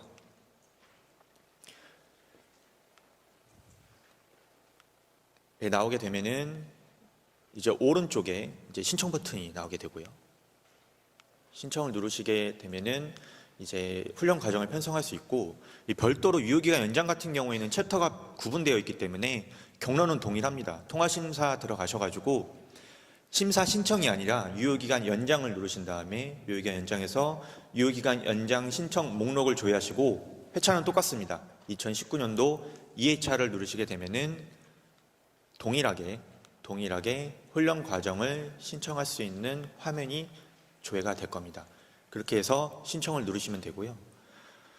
이제 훈련 과정 신청을 누르게 되면은 가장 상단부터 조회할 때 훈련 기간명 이제부터 해서 뭐 담당자 정보, 신청 훈련 사업들이 이제 정보가 나올 거고, 이제 저희가 이제 훈련 과정 신청을 하실 때 조금 더 보탬이 되고자 이제 클릭형 도움말, 고정형 도움말, 소멸형 도움말 이렇게 크게 세 가지로 구분을 해서 좀 안내를 드리고 있습니다. 클릭형 도움말은 이제 물음표 누르게 되면은 나오게 되는 도움말이고요. 이제 이 부분을 좀 참고하셔가지고 전산 신청하실 때 관련 정보들을 좀 확인하시면 많은 도움이 되실 것 같습니다. 고정형 도움말은 이제 빨간색으로 저희가 별도로 꼭 참고하시라고 안내를 드리고 있는 부분이고요. 소멸형 도움말은 훈련 과정명이라든지 이렇게 작성을 하게 되면은 없어지는 도움말이니까 확인하시면 될 것 같습니다. 네, 유효기간 연장과 관련해서는 좀 해당 경로로 확인을 하실 수 있으니까요. 이 점 좀 참고 부탁드리고요.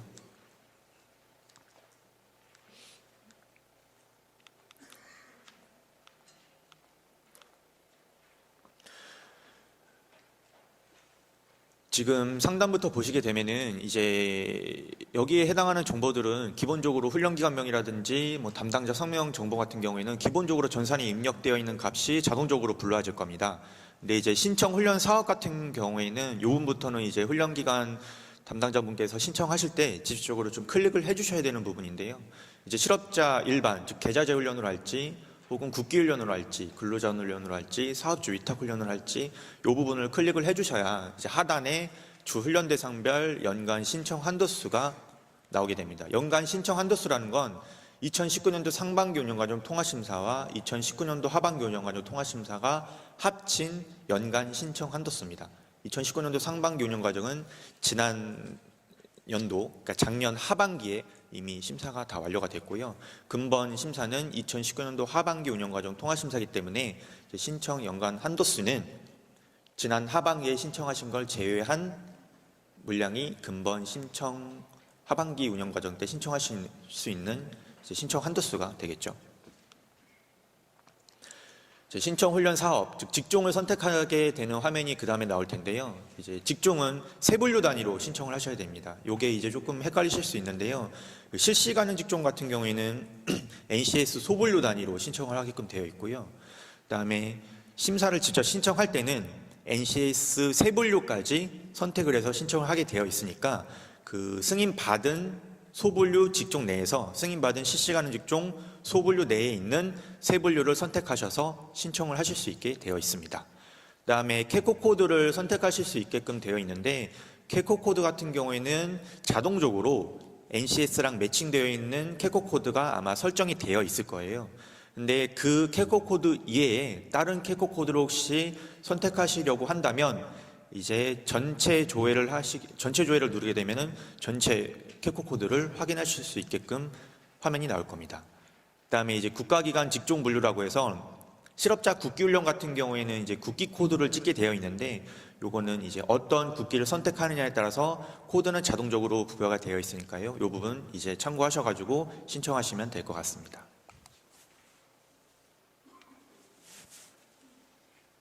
네, 그 다음에 신청 훈련 일수, 그 다음에 개월수, 그 다음에 전체 훈련 시간을 입력하는 화면인데요. 훈련 일수 같은 경우에는 전체 며칠을 하실 건지에 대한 내용을 작성해 주시면 되고, 훈련 개월수, 그 다음에 훈련 시간을 순서대로 입력을 해 주시면 됩니다. 네, 지금 좌측 하단 보시면은 평균 1일 훈련 시간 확인이 반드시 필요한 부분이 나와 있는데 1일 8시간을 초과해서는 심사를 신청해 주시면 안 됩니다. 전산으로 구현이 되어 있긴 하지만 꼭 신청하실 때 1일 8시간 초과해서 혹시 전산 내용이 입력이 되어 있는지 반드시 확인을 해주시고, 혹시 이 부분이 만약에 초과해서 시간이 들어가 있다고 한다면은 저희 심사평가원이나 혹은 한국고용정보원에 좀 문의를 하셔가지고 이 부분이 잘못되어 있는 것 같다고 좀 얘기를 해주셔야 될 것 같아요. 반드시 이 부분 꼭 유의해 주시기 바랍니다. 다음으로는 이제 훈련비 입력과 관련된 부분입니다. 정원 같은 경우에는 60명을 초과해서 이제 입력하실 수 없기 때문에 60명 범위 내에서 실제 운영을 고려하셔가지고 몇 명으로 하실지에 대한 정원 수를 입력하시면 되고요. 훈련비 기준 같은 경우에는 이제 일반적인 훈련 과정 같은 경우에는 아마 다 기준 단가, NCS 기준 단가로 신청을 하실 겁니다. 그런데 이제 실비 지원, NCS 기준 단가를 초과한 비용이 좀 더 지원이 필요하다라고 하신다면 훈련비 심사를 선택해 주시면 되고요. 기준 단가보다 조금 더 낮게 훈련비 지원을 받길 원하는 경우에는 기준 단가 미만을 선택하시면 됩니다. 그 이후에 이제 기준 단가를 선택하셨을 때는 아마 정부 지원 승인 훈련비가 자동적으로 구현이 될 거예요. 소분류별로 NCS 직종별 지원 기준 단가가 정해져 있기 때문에 그 지원 기준 단가에 총 훈련 시간이 곱해져서 전체 정부 지원 승인 훈련비가 결정이 됩니다. 그런데 이제 기준 단가 미만이라든지 훈련비 심사를 신청하셨을 때는 별도로 얼마의 금액을 지원받으실 건지에 대해서 입력을 해주셔야 됩니다. 참고로 좀 말씀을 드리면 훈련비 심사 같은 경우에는 고수준 신기술 훈련을 제외하고는 기준 단가 대비해서 최대 150%까지만 인정이 가능하기 때문에 예를 들어서 기준 단가가 10,000원이라고 했을 때 15,000원까지만 지원이 가능합니다. 그래서 그 범위 내에서 심사 신청 금액을 입력을 해주셔야 되고 고수준 신기술 훈련 같은 경우에는 최대 300%까지 지원이 가능하기 때문에 그 범위 내에서 입력을 해주시면 될 것 같습니다. 그 다음에 이제 근본에 저희가 좀 전산화면을 조금 바꾼 부분이 있는데 이제 시장 결정 추가 부담 훈련비를 별도로 입력하게끔 좀 구현을 했습니다. 이제 기존에는 실제 수강료에 포함을 해서 입력을 하게끔 구현이 되어 있어가지고 훈련기간 이제 행정 담당하시는 분들이 많이 좀 헷갈리셔서 실제 수강료랑 정부 지원 승인 훈련비랑 차이가 있을 때 그게 훈련생한테 별도의 추가 부담 훈련비로 돌아가는지를 모르시고 신청하시는 경우가 굉장히 많았더라고요. 그래서 저희가 이번에는 별도로 시장 결정 추가 부담 훈련비를 입력하게 될 경우에 실제 수강료에 자동으로 반영이 되게끔 전산 구현을 했습니다. 그래서 만약에 실제 수강료에 이제 시장 결정 추가 부담 훈련비, 즉 훈련생한테 별도로 부담하는 훈련비를 없게 하실 경우에는 그냥 0원 입력하시면 됩니다. 그러면 추가 부담비는 없게끔 구현이 될 거니까요. 이 부분 꼭 참고하시길 바랍니다. 제가 방금 말씀드린 내용이 지금 여기 이렇게 정리되어 있습니다. 실제 수강료는 정부에서 비용 지원해주는 훈련비에 별도로 훈련생한테 추가 부담하게 하는 훈련비니까요. 이 부분 꼭 참고하시면 될 것 같습니다. 다음은 훈련과정 개요입니다. 훈련과정 개요 같은 경우에는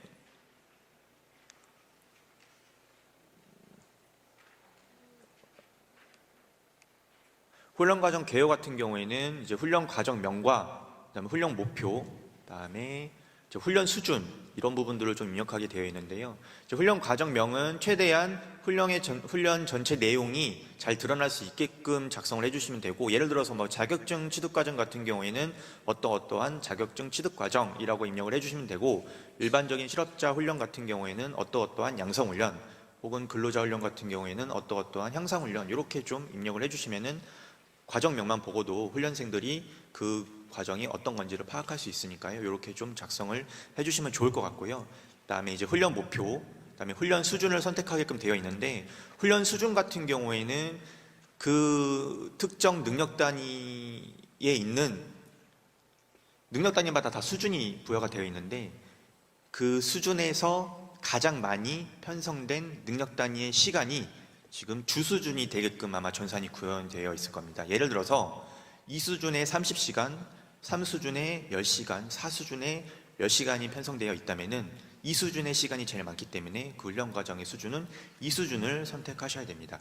그렇지 않으면은 이제 전산에서 수준을 다시 한번 선택할 수 있게끔 안내의 문구가 나올 거니까요. 이 부분 꼭 확인하셔가지고 수준 설정을 해주시면 될 것 같습니다.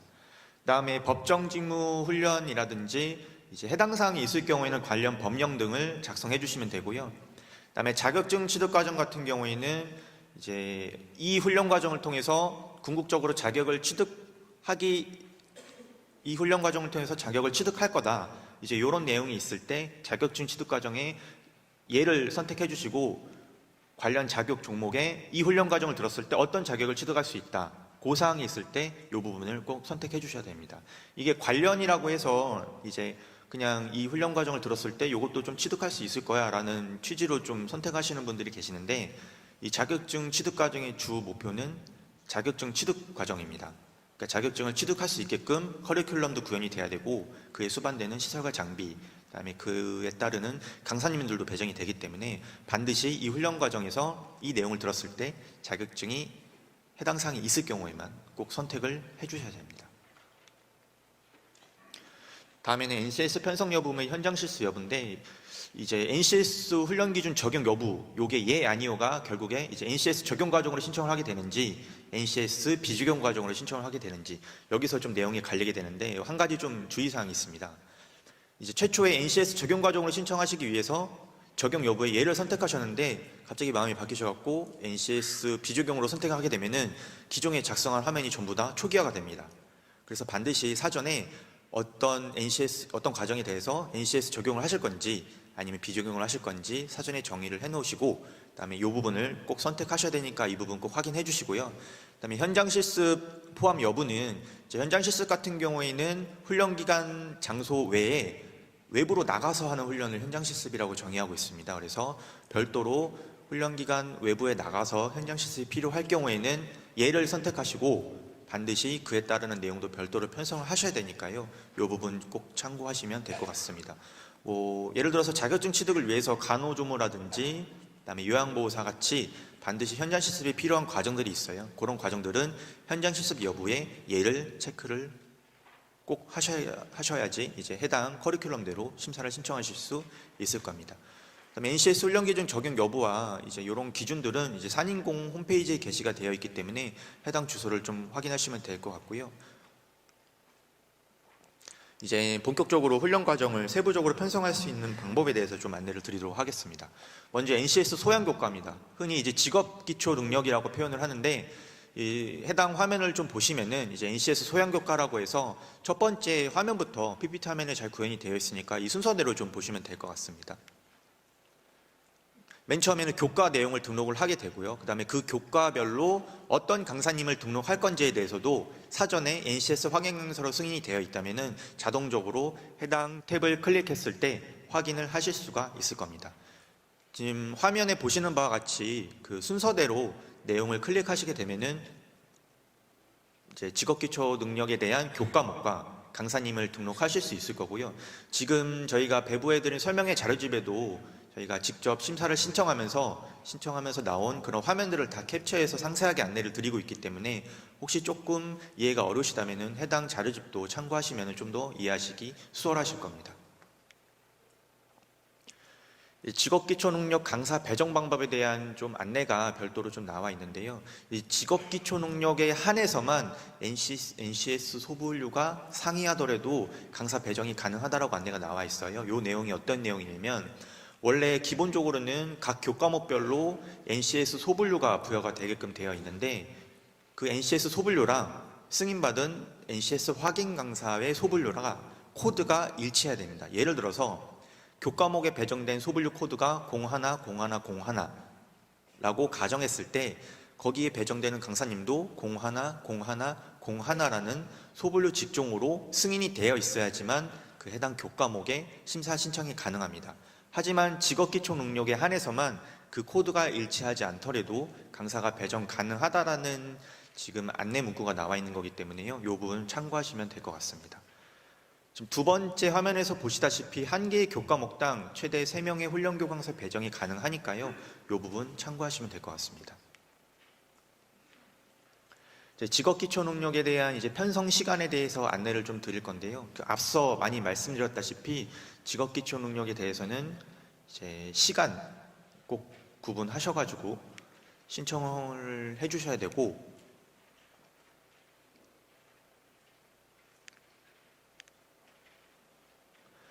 그 직업기초 능력 같은 경우에는 저희가 이제 별도로 편성할 수 있게 되어 있지만 이제 아마 최대 20시간 범위 내에서만 좀 입력을 하시게끔 되어 있잖아요. 그래서 이 부분 꼭 신청하실 때 참고하시면 될 것 같습니다.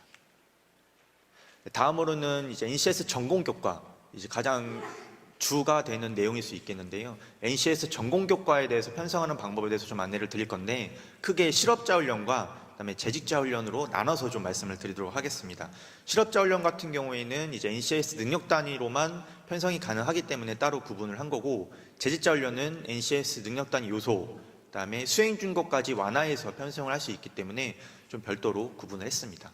먼저 보시는 바와 같이 이제 NCS 직업 기초 능력, 방금 보셨던 소형고과를 등록하는 화면과 기본 베이스는 유사합니다.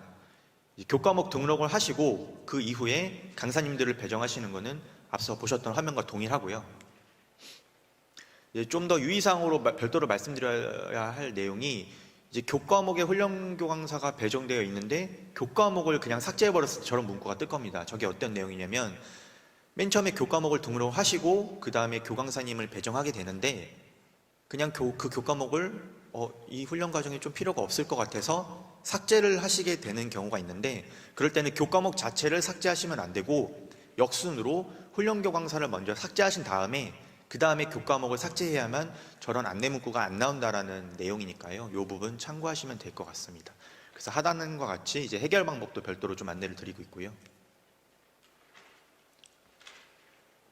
신청 방법은 이제 앞서 말씀드렸다시피 교과목별로 훈련 교강사를 등록하는 것은 직업기초 능력 교강사 등록하는 것과 동일합니다. 다만 다른 점은 반드시 교과목에 부여된 NCS 직종 코드와 승인된 NCS 확인 강사의 직종 코드가 일치해야만 심사 신청이 가능하다는 점, 이 부분은 차별성이 있으니까요. 꼭 확인해 주시기 바랍니다. 관련 유의사항에 대해서 좀 말씀을 드리면은 그 훈련교강사는 NCS 확인 강사로 승인받은 다음에 그 강사님이 훈련 기관에 정보 공개를 하셔야지만 훈련 기관에서 확인이 가능하니까요. 이 부분 꼭 참고를 해주셔야 되고요. 그다음에 교과단위 열당 1명의 강사만 배정 가능하다. 요거는 이제 시스템상 참고를 하셔야 되는 부분입니다. 그다음에 한 개의 교과목당 최대 3명까지 훈련 교강사 배정이 가능하고요. 이제 아까 제가 말씀드렸다시피 교과목의 NCS 소분류 코드하고 훈련 교강사의 NCS 소분류 코드가 일치하지 않을 경우에는 저런 식으로 이제 알림 팝업이 나오게 되니까요. 이제 알림 팝업이 나오게 됐을 때는 이제 교과목에 편성하는 NCS 확인 강사분이 그쪽 코드랑 동일하게 승인을 받으신 이후에 심사를 신청하실 수가 있습니다. 다음으로는 이제 훈련 교과목명과 훈련 시간에 대해서 편성하는 방법에 대해서 좀 안내를 드릴 예정인데 교과목명은 해당 내용을 고려해서 입력을 해주시면 되고요. 요번에 조금 강조된 내용이 훈련 시간입니다. 훈련 시간 같은 경우에는 지금 화면에서 우측 화면에서 보실 수가 있는데요. 이제 NCS 능력 단위별로 기준 시간이 있고 그다음에 저희가 그 NCS 전공교과 내에서 총 훈련 시간의 합이 별도로 구현이 되어 있습니다. 그래서 화면에 보시면은 지금 왼쪽에는 편성된 총 훈련 시간의 합이 나오게 구현이 되어 있고요. 그다음에 오른쪽에는 이제 기준 훈련 시간 내의 범위 내에서 편성할 수 있는 그 시간이 나와 있습니다. 능력 단위별로는 최대 기준 훈련 시간 대비해서 150%까지 편성이 가능하지만 NCS 전공교과 내에 있는 총 훈련 시간은 편성된 능력 단위의 기준 시간의 합을 초과할 수 없기 때문에 저 훈련 시간에 대한 이제 화면이 별도로 구현이 되어 있으니까요. 저 구현된 화면 범위 내에서 초과하시지 않게끔 가급적 편성을 부탁드리고 혹시 만약에 이제 편성을 해야 될 사유가 발생하게 되면은 그 부분에 대해서는 별도로 사유를 작성하셔야 된다는 점 꼭 안내 말씀드립니다. 지금 보시는 바와 같이 이제 확인을 하실 수 있고 이 부분은 이제 유사 직종 혹은 타 직종의 내용들을 편성을 할 때 이제 추가 버튼을 눌러서 이제 가장 하단에 내용이 나오는지 이제 확인을 하셔야 된다는 내용입니다. 능력 단위 등록 유의사항과 관련해서 좀 말씀을 드리면은 이제 실업자 훈련은 주직종 훈련 수준 이하의 능력 단위 자동 편성이 이제 삭제가 전산상으로 안 되기 때문에 미편성 누르시면은 이제 해당 능력 단위는 편성이 안 되는 거고요. 능력 단위는 능력 단위 최소 1시간부터 그다음에 능력 단위 기준 시간의 플러스 50%, 그러니까 대비해서는 150%까지 편성이 가능합니다. 그다음에 유사와 타직종의 능력 단위는 추가 가능하지만 주직종, 그러니까 주가 되는 직종의 시간은 초과할 수 없다는 점 확인해 주시면 감사하겠습니다. 그러니까 주직종의 시간이 그 훈련 과정에서 가장 많이 편성돼야 된다는 걸로 이해하시면 될 것 같아요. 그다음에 앞서 말씀드렸다시피 훈련 수준 같은 경우에도 선택한 훈련 수준의 시간이 가장 많이 편성이 돼야 됩니다. 이 수준에 있는 훈련 시간이 가장 많이 되어 있다면 그 훈련 과정은 이 수준이 되어야 되는 거고요. 그다음에 총 훈련 시간 화면 하단에 이제 교과 부분에 따라서 자동적으로 시간이 이제 입력되게끔 구현이 되어 있다는 점, 그다음에 교과목별로 타 직종과의 융합은 불가하다는 점 꼭 확인해 주시기 바랍니다.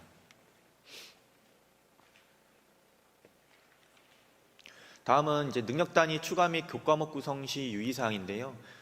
화면에서 보시는 바와 같이 NCS 전공교과 내에서 이제 편성한 훈련 시간과 그다음에 편성된 능력 단위의 기준 시간의 총합, 요 시간이 이제 넘지 않도록 좀 심사를 신청할 수 있게끔 전산이 별도로 구현되어 있는 그거에 대한 화면 안내입니다. 다음으로는 이제 재직자 훈련, 근로자 개인과 사업주 위탁 훈련에 대해서 전산 신청 방법을 좀 안내드릴 예정인데요. 이제 앞서 말씀드렸던 실업자 훈련과 조금 다른 점은 이제 능력 단위로만 편성을 하는 게 아니라 능력 단위 요소와 더 완화된 수행 준거까지 편성을 할 수 있다는 점이 좀 차별성이 있을 것 같습니다. 그래서 앞에 말씀드렸던 내용과 좀 중복되는 내용은 좀 빠르게 진행을 하도록 하겠습니다. 지금 보시는 바와 같이 교과목 등록과 훈련교강사 등록하는 거는 절차가 다 동일합니다. 그래서 화면을 좀 참고해 주시면 될 것 같고요. 좀 다른 사항에 대해서 별도로 말씀드리면 이제 능력 단위 요소가 선택이 가능하다는 점, 그다음에 이제 능력 단위 요소의 시간은 그 해당 속하는 능력 단위 기준 시간을 초과할 수가 없습니다. 예를 들어서 능력 단위의 기준 시간이 50시간이라고 했을 때 그에 수반되는 능력 단위 요소들의 시간은 이제 그 능력 단위 기준 시간을 초과할 수 없다라는 내용이고요. 이제 앞서 말씀드렸다시피 동일하게 교과목은 타 직종과 융합해서는 편성이 불가합니다. 능력 단위 요소 편성 시간은 능력 단위 고유 시간, 즉 기준 시간을 초과하지 않도록 반드시 편성을 해주셔야 되고요. 능력 단위 요소도 동일하게 최소 시간은 1시간부터 편성이 가능합니다. 그다음에 이제 수행 준거만 별도로 편성을 할 때 이제 능력 단위 요소로 선택을 했을 때 가능한 부분인데, 이제 능력 단위 요소로도 너무 훈련 과정을 편성하기가 너무 내용이 뭐 방대하다라든지 혹은 불필요한 내용들이 있을 때 별도로 수행 준거만 어떤 내용들을 할 건지에 대해서 지금 화면에서 보시는 바와 같이 편성을 하실 수 있게끔 구현이 되어 있어서 이제 수업을 할 수행 준거만 별도로 작성을 해서 입력을 하시면 되겠습니다. 그다음에 BNCS 교과 이론 실기에 대한 내용을 말씀드릴 텐데요. 방금까지 말씀드렸던 내용은 NCS 전공교과와 관련된 내용입니다. NCS 전공교과와 관련된 내용이고, NCS 전공교과로 편성할 수 없는 내용들은 BNCS 교과로 편성하게끔 되어 있는데, 이 BNCS 교과는 크게 이론과 실기 교과 두 가지로 구분이 되어 있고요. 먼저 지금 화면에서는 이제 BNCS 교과 이론에 대해서 설명을 드릴 건데, 이제 이론 교과 신청하시는 방법은 지금 보시는 화면과 같습니다. 이제 NCS 전공교과랑 사실 크게 다른 점은 없지만, 크게 다른 점은 이제 교과목 입력하는 것과 단원을 별도로 입력해야 되고, 이 단원에 대해서 세부 내용이 어떤 걸로 수업이 될 건지 이 부분을 조금 많이 작성을 해주셔야 돼요. 이제 BNCS 교과 같은 경우에 사실 정해져 있는 내용이 없다 보니까 훈련기관 분들께서 어떠한 내용들을 이제 앞으로 수업을 할 예정이어서 이제 이러한 내용들에 대해서 수업을 세부적으로 할 거다, 그 사항들을 최대한 세부 내용에 작성을 해주셔야지 이제 나중에 심사를 받으실 때나 혹은 이제 심사를 하는 심사위원들이 어떤 내용으로 수업이 진행되는지를 확인할 수 있기 때문에 최대한 상세하게 입력을 해주셔야 되고, 만약에 교과목명이 동일한 거를 칸 추가해서 입력할 때는 전산으로 안 될 겁니다. 그래서 교과목명을 동일하게 칸 추가해서 입력해 주시면 안 됩니다. 그래서 이제 단원명이 만약에 다를 경우에는 저렇게 별도로 추가해서 입력해 주시면 되고요. 재량 교과를 편성할 경우에는 이제 지금 보시는 화면과 같이 BNCS 교과 이론에다가 입력을 해주시면 됩니다. NCS 적용 과정 같은 경우에는 재량 교과는 BNCS 교과 이론에 입력을 해주시면 되고요. NCS 비적용 과정 같은 경우에는 BNCS 교과에서 이론 시간에 재량 교과를 교과목으로 별도 교과목으로 편성을 해주시면 될 것 같습니다. 그다음에 현장 실습을 별도로 편성하는 훈련 과정 같은 경우에는 이제 NCS 적용 과정 같은 경우에 BNCS 교과 실기에 반드시 입력을 해주셔야 되고요. NCS 비적용 과정 같은 경우에는 BNCS 교과 실기 시간에다가 별도로 입력을 해주셔야 됩니다. 이 부분은 꼭 참고하셔가지고 이제 이 해당하는 경로에만 입력을 해주셔야지 저희가 이제 해당 사항을 확인할 수 있기 때문에 꼭 이 부분은 강조드리고 싶은 내용이고요. 특히 현장 실습의 교과목명 같은 경우에는 현장 실습 1, 2, 뭐 현장 뛰고 실습 이렇게 입력을 하시는 경우가 있는데 그렇게 하면 전산에서 이제 인식을 못하는 경우가 발생할 수 있어서 반드시 여기 안내드린 대로 현장 실습 이렇게 4글자 붙여서만 입력을 해주시면 될 것 같습니다. 다음에 훈련 시간과 관련된 내용에 대해서 좀 말씀을 드릴 건데요. 이제 훈련 구분별 전체 구성원별 이제 훈련 시간, 즉 NCS 전공 교과 혹은 뭐 훈련 일수, 평균 1일 훈련 시간 이 부분은 이제 한번 확인을 하시면 되는 화면으로 볼 수 있을 것 같습니다. 그다음에 이제 실업자 계좌제별로, 그다음에 실업자 국기별로, 자격증 취득 과정별로 아까 앞서 말씀드렸다시피 기준 훈련 시간이 정해져 있는데 이 기준 훈련 시간이 이제 초과 편성할 경우에는 이제 해당 초과 편성하는 거에 대한 사유를 꼭 작성해 주셔야 되니까요. 이 부분 꼭 참고해 주시길 바라겠습니다. 이 기준 훈련 시간 초과 구성 유의사항 아까 말씀드린 내용하고 동일한 내용인데요. 이제 초과했을 경우에는 다음과 같이 이제 안내 문구가 나올 겁니다. 그랬을 때 조정을 하시던지 아니면 초과하는 거에 대한 사유를 반드시 작성해 주셔야 됩니다. 이 초과 편성 사유는 최소 30자 이상 작성을 해야만 최종 저장이 완료되기 때문에 처음에 작성을 하실 때 꼭 이 글자 수 유의하셔가지고 신청해 주셔야 되고요. 이수 체계도라든지 교과 편성 연계표는 작성하신 내용에 대해서 한눈에 좀 확인을 하실 수 있게끔 구현이 된 전산 화면이니까 이 부분은 나중에 별도로 확인하시면 될 것 같습니다. 그다음에 이제 교수학습 방법과 평가 방법인데 이제 교수학습 방법이랑 평가 방법 같은 경우에는 교과목별로 다 선택을 하게끔 되어 있습니다.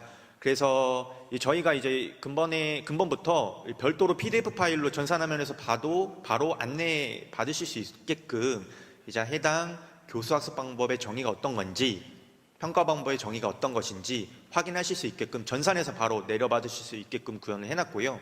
이제 이 내용은 이제 설명의 자료지 부침 파일에도 있으니까 같이 확인하시면서 교과목별로 가장 적정한 교수학습 방법, 그다음에 평가 방법을 선택하시면 되겠습니다.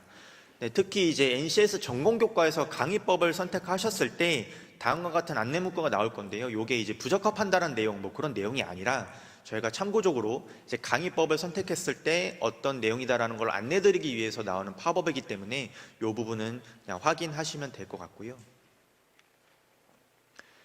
다음으로는 이제 NCS 비적용 과정에 대한 훈련 과정 신청서에 대해서 좀 안내를 드릴 예정입니다. 방금까지는 NCS 적용 과정이었는데 이 비적용 같은 과정 같은 경우에도 사실 NCS 적용 과정과 많이 내용이 유사하지만 조금 다른 점에 대해서만 강조를 드리면서 넘어가도록 하겠습니다.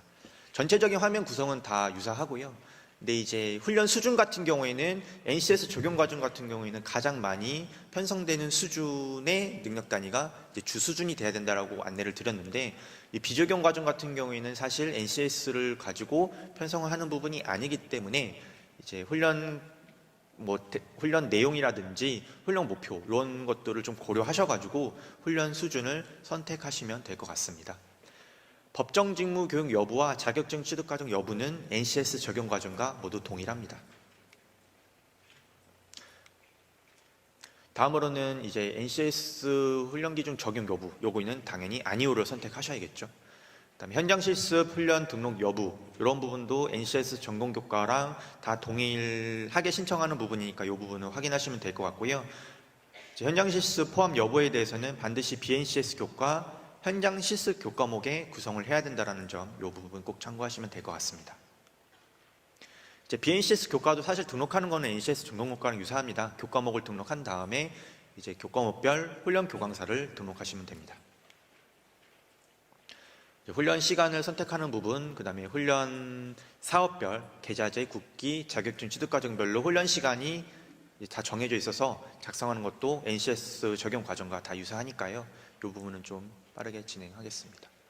교과 편성 연계표도 이제 누르시게 되면은 BNCS 적용 과정도 어떻게 내용이 구성이 되어 있는지 전체적인 내용을 확인하실 수 있습니다. 교사학습 방법과 평가 방법도 동일하게 확인하실 수 있고요. 다음으로는 이제 공통적으로 NCS NCS 적용 과정, 그다음에 NCS 비적용 과정 공통되는 사항인 이제 운영 계획서 관련된 내용입니다. 운영 계획서 쪽 내용은 이제 훈련 강사, 그다음에 훈련 시설, 훈련 장비 이 부분에 대해서 확인을 하실 수 있는데요. 먼저 가장 상단에서는 훈련 교강사, 배정된 훈련 교강사를 확인하실 수 있습니다. 교과목별로 최대 3명까지 배정이 가능하기 때문에 이제 강사님을 기준으로 어떤 교과목이 배정이 되어 있는지를 확인하실 수 있는 화면이에요. 그래서 해당 그 소분류의 소분류 코드를 누르게 되면은 그 강사님의 이제 이력이라든지 뭐 자격증 같은 것들이 어떻게 등록이 되어 있는지 확인하실 수 있습니다. 그래서 이 부분은 이제 어떻게 배정이 되어 있는지 추가적으로 확인할 수 있는 부분이라고 보시면 될 것 같고요.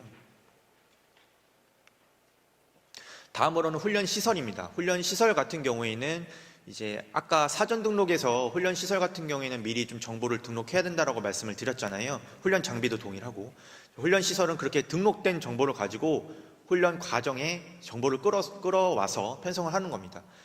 그 화면에서 보시는 화면에서 그 오른쪽 상단 보시면 훈련 시설 기준이라고 있을 거예요. 요거는 이제 신청하실 때도 직접 확인하실 수 있는데 시설 기준을 누르게 되면은 가장 상단에는 세 분류별로 어떤 훈련 시설이 필요한지 정보가 나와 있고 하단에는 능력 단위별로 훈련 가능 시설이 나와 있습니다. 요 능력 단위별로 나와 있는 훈련 가능 시설이 지금 훈련기관 분들께서 편성한 그 능력 단위에 대한 훈련 가능 시설이기 때문에 거기 나와 있는 훈련 시설들은 심사 신청할 때 등록이 되어 있어야 된다라고 확인을 하시면 될 것 같아요. 물론 자격증 취득 과정이냐 혹은 뭐 직종별로 별도로 이제 안내되는 내용이 있으면 조금 다를 수 있겠지만 공통적으로 NCS 적용 과정은 능력 단위별로 안내되어 있는 훈련 가능 시설이 구비가 되어 있어야 하기 때문에 등록을 하실 때도 그거 기준으로 삼으셔가지고 등록을 하시면 될 것 같습니다. 유의사항으로는 첨부 파일에 도면만 첨부를 하신다라든지 임대차 계약서만 넣으신다라든지 혹은 이게 어떤 시설인지 구분이 안 되는 그런 첨부 파일을 올리시는 경우가 굉장히 좀 있어요. 그래서 저희가 이제 온라인으로 심사를 하다 보니까 또 이제 훈련 내용이 적정한이 아니라 심사를 하다 보니까 그 부분이 확인이 안 되면은 사실 시설 부분에 있어서는 부적합이 될 확률이 높기 때문에 반드시 시설 내부가 확인 가능한 적정한 여부를 확인 가능한 내부 사진을 반드시 첨부를 해주셔야 되고 혹시 꼭 한 장만 첨부해야 되는 건 아닙니다. 뭐 여러 장 복수로 첨부를 하신 다음에 알집으로 묶어서 그 등록할 수 있는 용량 범위 내에서는 첨부가 가능하니까요. 여러 장 찍어서 올리셔도 되니까 최대한 많은 정보를 제공하시는 게 좀 더 적정성 여부를 판단하기가 좋기 때문에 이 부분 참고하시면 될 것 같습니다. 훈련 장비 같은 경우에도 등록을 하실 때 이제 기존에 사전 등록하셨던 그 장비의 정보들로 가지고 이제 훈련 장비를 편성할 수 있는데 이제 훈련 장비 기준도 아까 시설 기준과 동일하게 편성되어 있는 능력 단위별로 훈련 장비 기준이 다 나와 있을 겁니다. 그래서 거기 나와 있는 장비들은 다 구비를 하셔야 된다라고 보시면 될 것 같고요. 장비도 시설 증빙 파일과 동일하게 장비가 어떤 장비인지 확인 가능한 사진을 꼭 증빙 파일로 제시를 해주셔야 됩니다. 특히 훈련 장비 수량, 그다음에 사양 같은 경우에는 비고란이라든지 이런 부분에 있어서 반드시 작성을 해주셔야 되고 그 장비 같은 경우에 혹시 등록을 별도로 해주실 때 동일한 종류의 장비더라도 모델명이 다를 수가 있거든요. 모델명이 다를 경우에는 각각 별개로 등록을 해주셔서 입력을 해주셔야 돼요. 예를 들어서 뭐 브랜드가 삼성이어도 모델명이 1, 2, 3, 4 다 다를 경우가 발생할 수 있잖아요. 그럴 때는 1, 2, 3, 4를 나눠서 각각 모델별로 등록을 해주셔야 됩니다. 훈련 교재 같은 경우에도 사전 등록, 즉 사전에 이제 등록된 정보를 가지고 그 해당 훈련 과정에서 필요한 교재들을 등록을 해주시면 되는데 이 부분도 각 교과목별로 강의하기에 적정한 훈련 교재들을 등록을 해주시면 되고요. 훈련 교재는 반드시 무상으로 지급해야 되니까 이 부분 꼭 확인 부탁드리고 특히 첨부 파일로 증빙 파일 제시하실 때 훈련 교재 표지하고 목차는 반드시 첨부를 해주셔야 됩니다. 특히 자체 교재 같은 경우에는 그 자체 교재별로 목차에 나와 있는 페이지 같은 몇 페이지에 어떤 내용이 있는지 이런 부분도 좀 상세하게 확인이 될 수 있게끔 첨부를 해주시면은 좀 더 이제 확인하기가 용이하니까요. 이 부분 꼭 참고 부탁드립니다. 이제 신청하실 때 팁인데요. 이제 NCS 전반적으로 이제 내용 확인하시면 될 것 같은데, 이 NCS 과정이라고 해서 NCS 필수 장비 외에 이제 훈련 과정에 필요한 내용들은 이제 별도로 이제 추가적으로 이제 등록을 해주셔야 돼요. 예를 들어서 BNCS 교과에서도 필요한 장비들이 있을 수 있잖아요. 이제 그런 내용들은 꼭 이제 확인하셔가지고 등록을 해주시면 될 것 같습니다. 다음으로는 이제 훈련비 심사를 신청한 과정에 한해서 작성하는 훈련비 산출 내역서입니다. 이 부분은 이제 기준 단가 미만을 선택하셨거나 혹은 기준 단가를 선택하셨거나 이제 그런 사항에 대해서는 훈련비 산출 내역서를 별도로 작성하시지는 않아도 되지만, 훈련비 심사를 신청한 과정들에 한해서는 반드시 훈련비 심사 산출 내역서를 작성하셔야 되고요. 이 산출 내역서는 중소기업 특화 과정하고 고수준 신기술 과정하고 일반적인 통합심사 훈련비 산출 내역서 세 가지가 다 다릅니다. 이 서식도 별도로 구분해서 지금 저희 직업능력심사평가원 홈페이지 자료실에 게시가 되어 있기 때문에 이 서식은 꼭 구분해서 작성을 해주셔야 되고요. 여기서 입력되는 이제 정부 지원 승인 훈련비랑 아까 기본 정보에서도 정부 지원 승인 훈련비를 입력하셨잖아요. 이 두 개는 반드시 동일해야 됩니다. 왜냐하면 정부 지원 승인 훈련비가 이제 기준 단가로 했을 때 초과되는 비용을 받겠다라는 취지하에 훈련비 산출 내역서를 작성한 거기 때문에 기본 정보에서 입력한 훈련비 정부 지원 훈련비랑 이제 초과해서 받겠다라고 별도로 작성하는 훈련비 산출 내역서에 있는 거랑 동일해야지만 이게 실제로 이제 초과되는 비용이 얼마인지를 알 수 있기 때문에 반드시 동일하게 입력을 해주셔야 되고요. 특히 하단에 보시는 바와 같이 첨부 파일을 별도로 입력할 수 있으니까요. 여기에 그 훈련비 산출 내역서 엑셀 파일입니다. 각 항목별로 다 내용을 작성하시고 그에 수반되는 증빙 파일도 같이 반드시 첨부하셔가지고 등록을 해주셔야 되니까요. 이 부분 꼭 참고해 주시면 될 것 같습니다. 만약에 증빙 파일을 제시 안 해주시면 이제 사실 훈련비 심사를 진행할 수 없기 때문에 증빙 파일을 확인할 수가 없어서 그냥 일반적인 과정으로 판정이 될 예정이니까요. 이 부분 꼭 확인해 주시고요. 그다음에 이제 신청 서약서 가장 마지막 부분입니다. 다 작성을 하신 이후에 이제 가장 상단부터 내용을 확인하시고 훈련기관 대표자분께서 훈련과정 신청 서약서를 반드시 정독하시고 동의함에 체크하신 다음에 대표자 이름 기재하시고 신청하시는 분 이름 기재하시고 최종적으로 이제 저장하신 다음에 훈련과정 신청을 종료하시면 될 것 같습니다. 꼭 신청하실 때는 임시 저장도 중간중간에 자주 해주셔야지 갑자기 뭐 전산 시스템이 오류가 있어도 중간중간에 저장된 내용부터 작성을 하실 수 있으니까요. 꼭 중간중간에 꼭 저장을 계속해서 해주시는 게 심사 신청할 때 많이 도움이 되실 겁니다. 네, 이제 관리와 관련된 부분입니다. 이제 다 신청을 하신 이후에 이제 경로에 대해서 좀 말씀을 드릴 텐데요. 그 심사평가 시스템 들어오셔가지고 통화심사에서 심사 신청 현황을 조회하시면 현재 작성 중인 화면 그 훈련 과정들은 확인하실 수 있습니다. 신청으로 구분된 경우에는 이제 신청 완료가 된 과정이니까요. 이게 신청이라고 돼서 화면에 신청이라고 돼서 이게 지금 신청 중인 건지 아니면은 신청이 됐다는 건지 좀 확인이 좀 어렵다라고 하시는 분들이 계신데 신청이라고 나오면 신청 완료가 된 거니까요. 확인하시면 될 것 같고요. 그다음에 임시 저장과 관련해서는 임시 저장을 했을 때 어떻게 확인했는지에 대한 그 경로가 나와 있습니다. 이 부분도 꼭 확인하셔가지고 임시 저장하신 다음에 해당 다음 일정에 또 작성을 하실 때 꼭 참고하시면 될 것 같습니다. 네, 여기까지가 이제 통화심사 HRD의 신청 방법에 대한 내용을 좀 설명을 드렸습니다. 최대한 좀 상세하게 말씀을 드리려고 했는데 시간 관계상 좀 넘어간 부분도 있고 이제 혹시 만약에 이해 안 되시는 분도 많으실 거라고 좀 이해는 되는데 저희가 설명의 자료집에 최대한 상세하게 내용은 담아놨으니까요. 혹시 그 부분 꼭 참고하시고 혹시 문의사항이 있으시면 유선 문의를 주시든지 아니면 저희 홈페이지 문의 게시판에도 남겨주시면 저희가 최대한 빠른 시간 내에 답변을 드릴 예정입니다.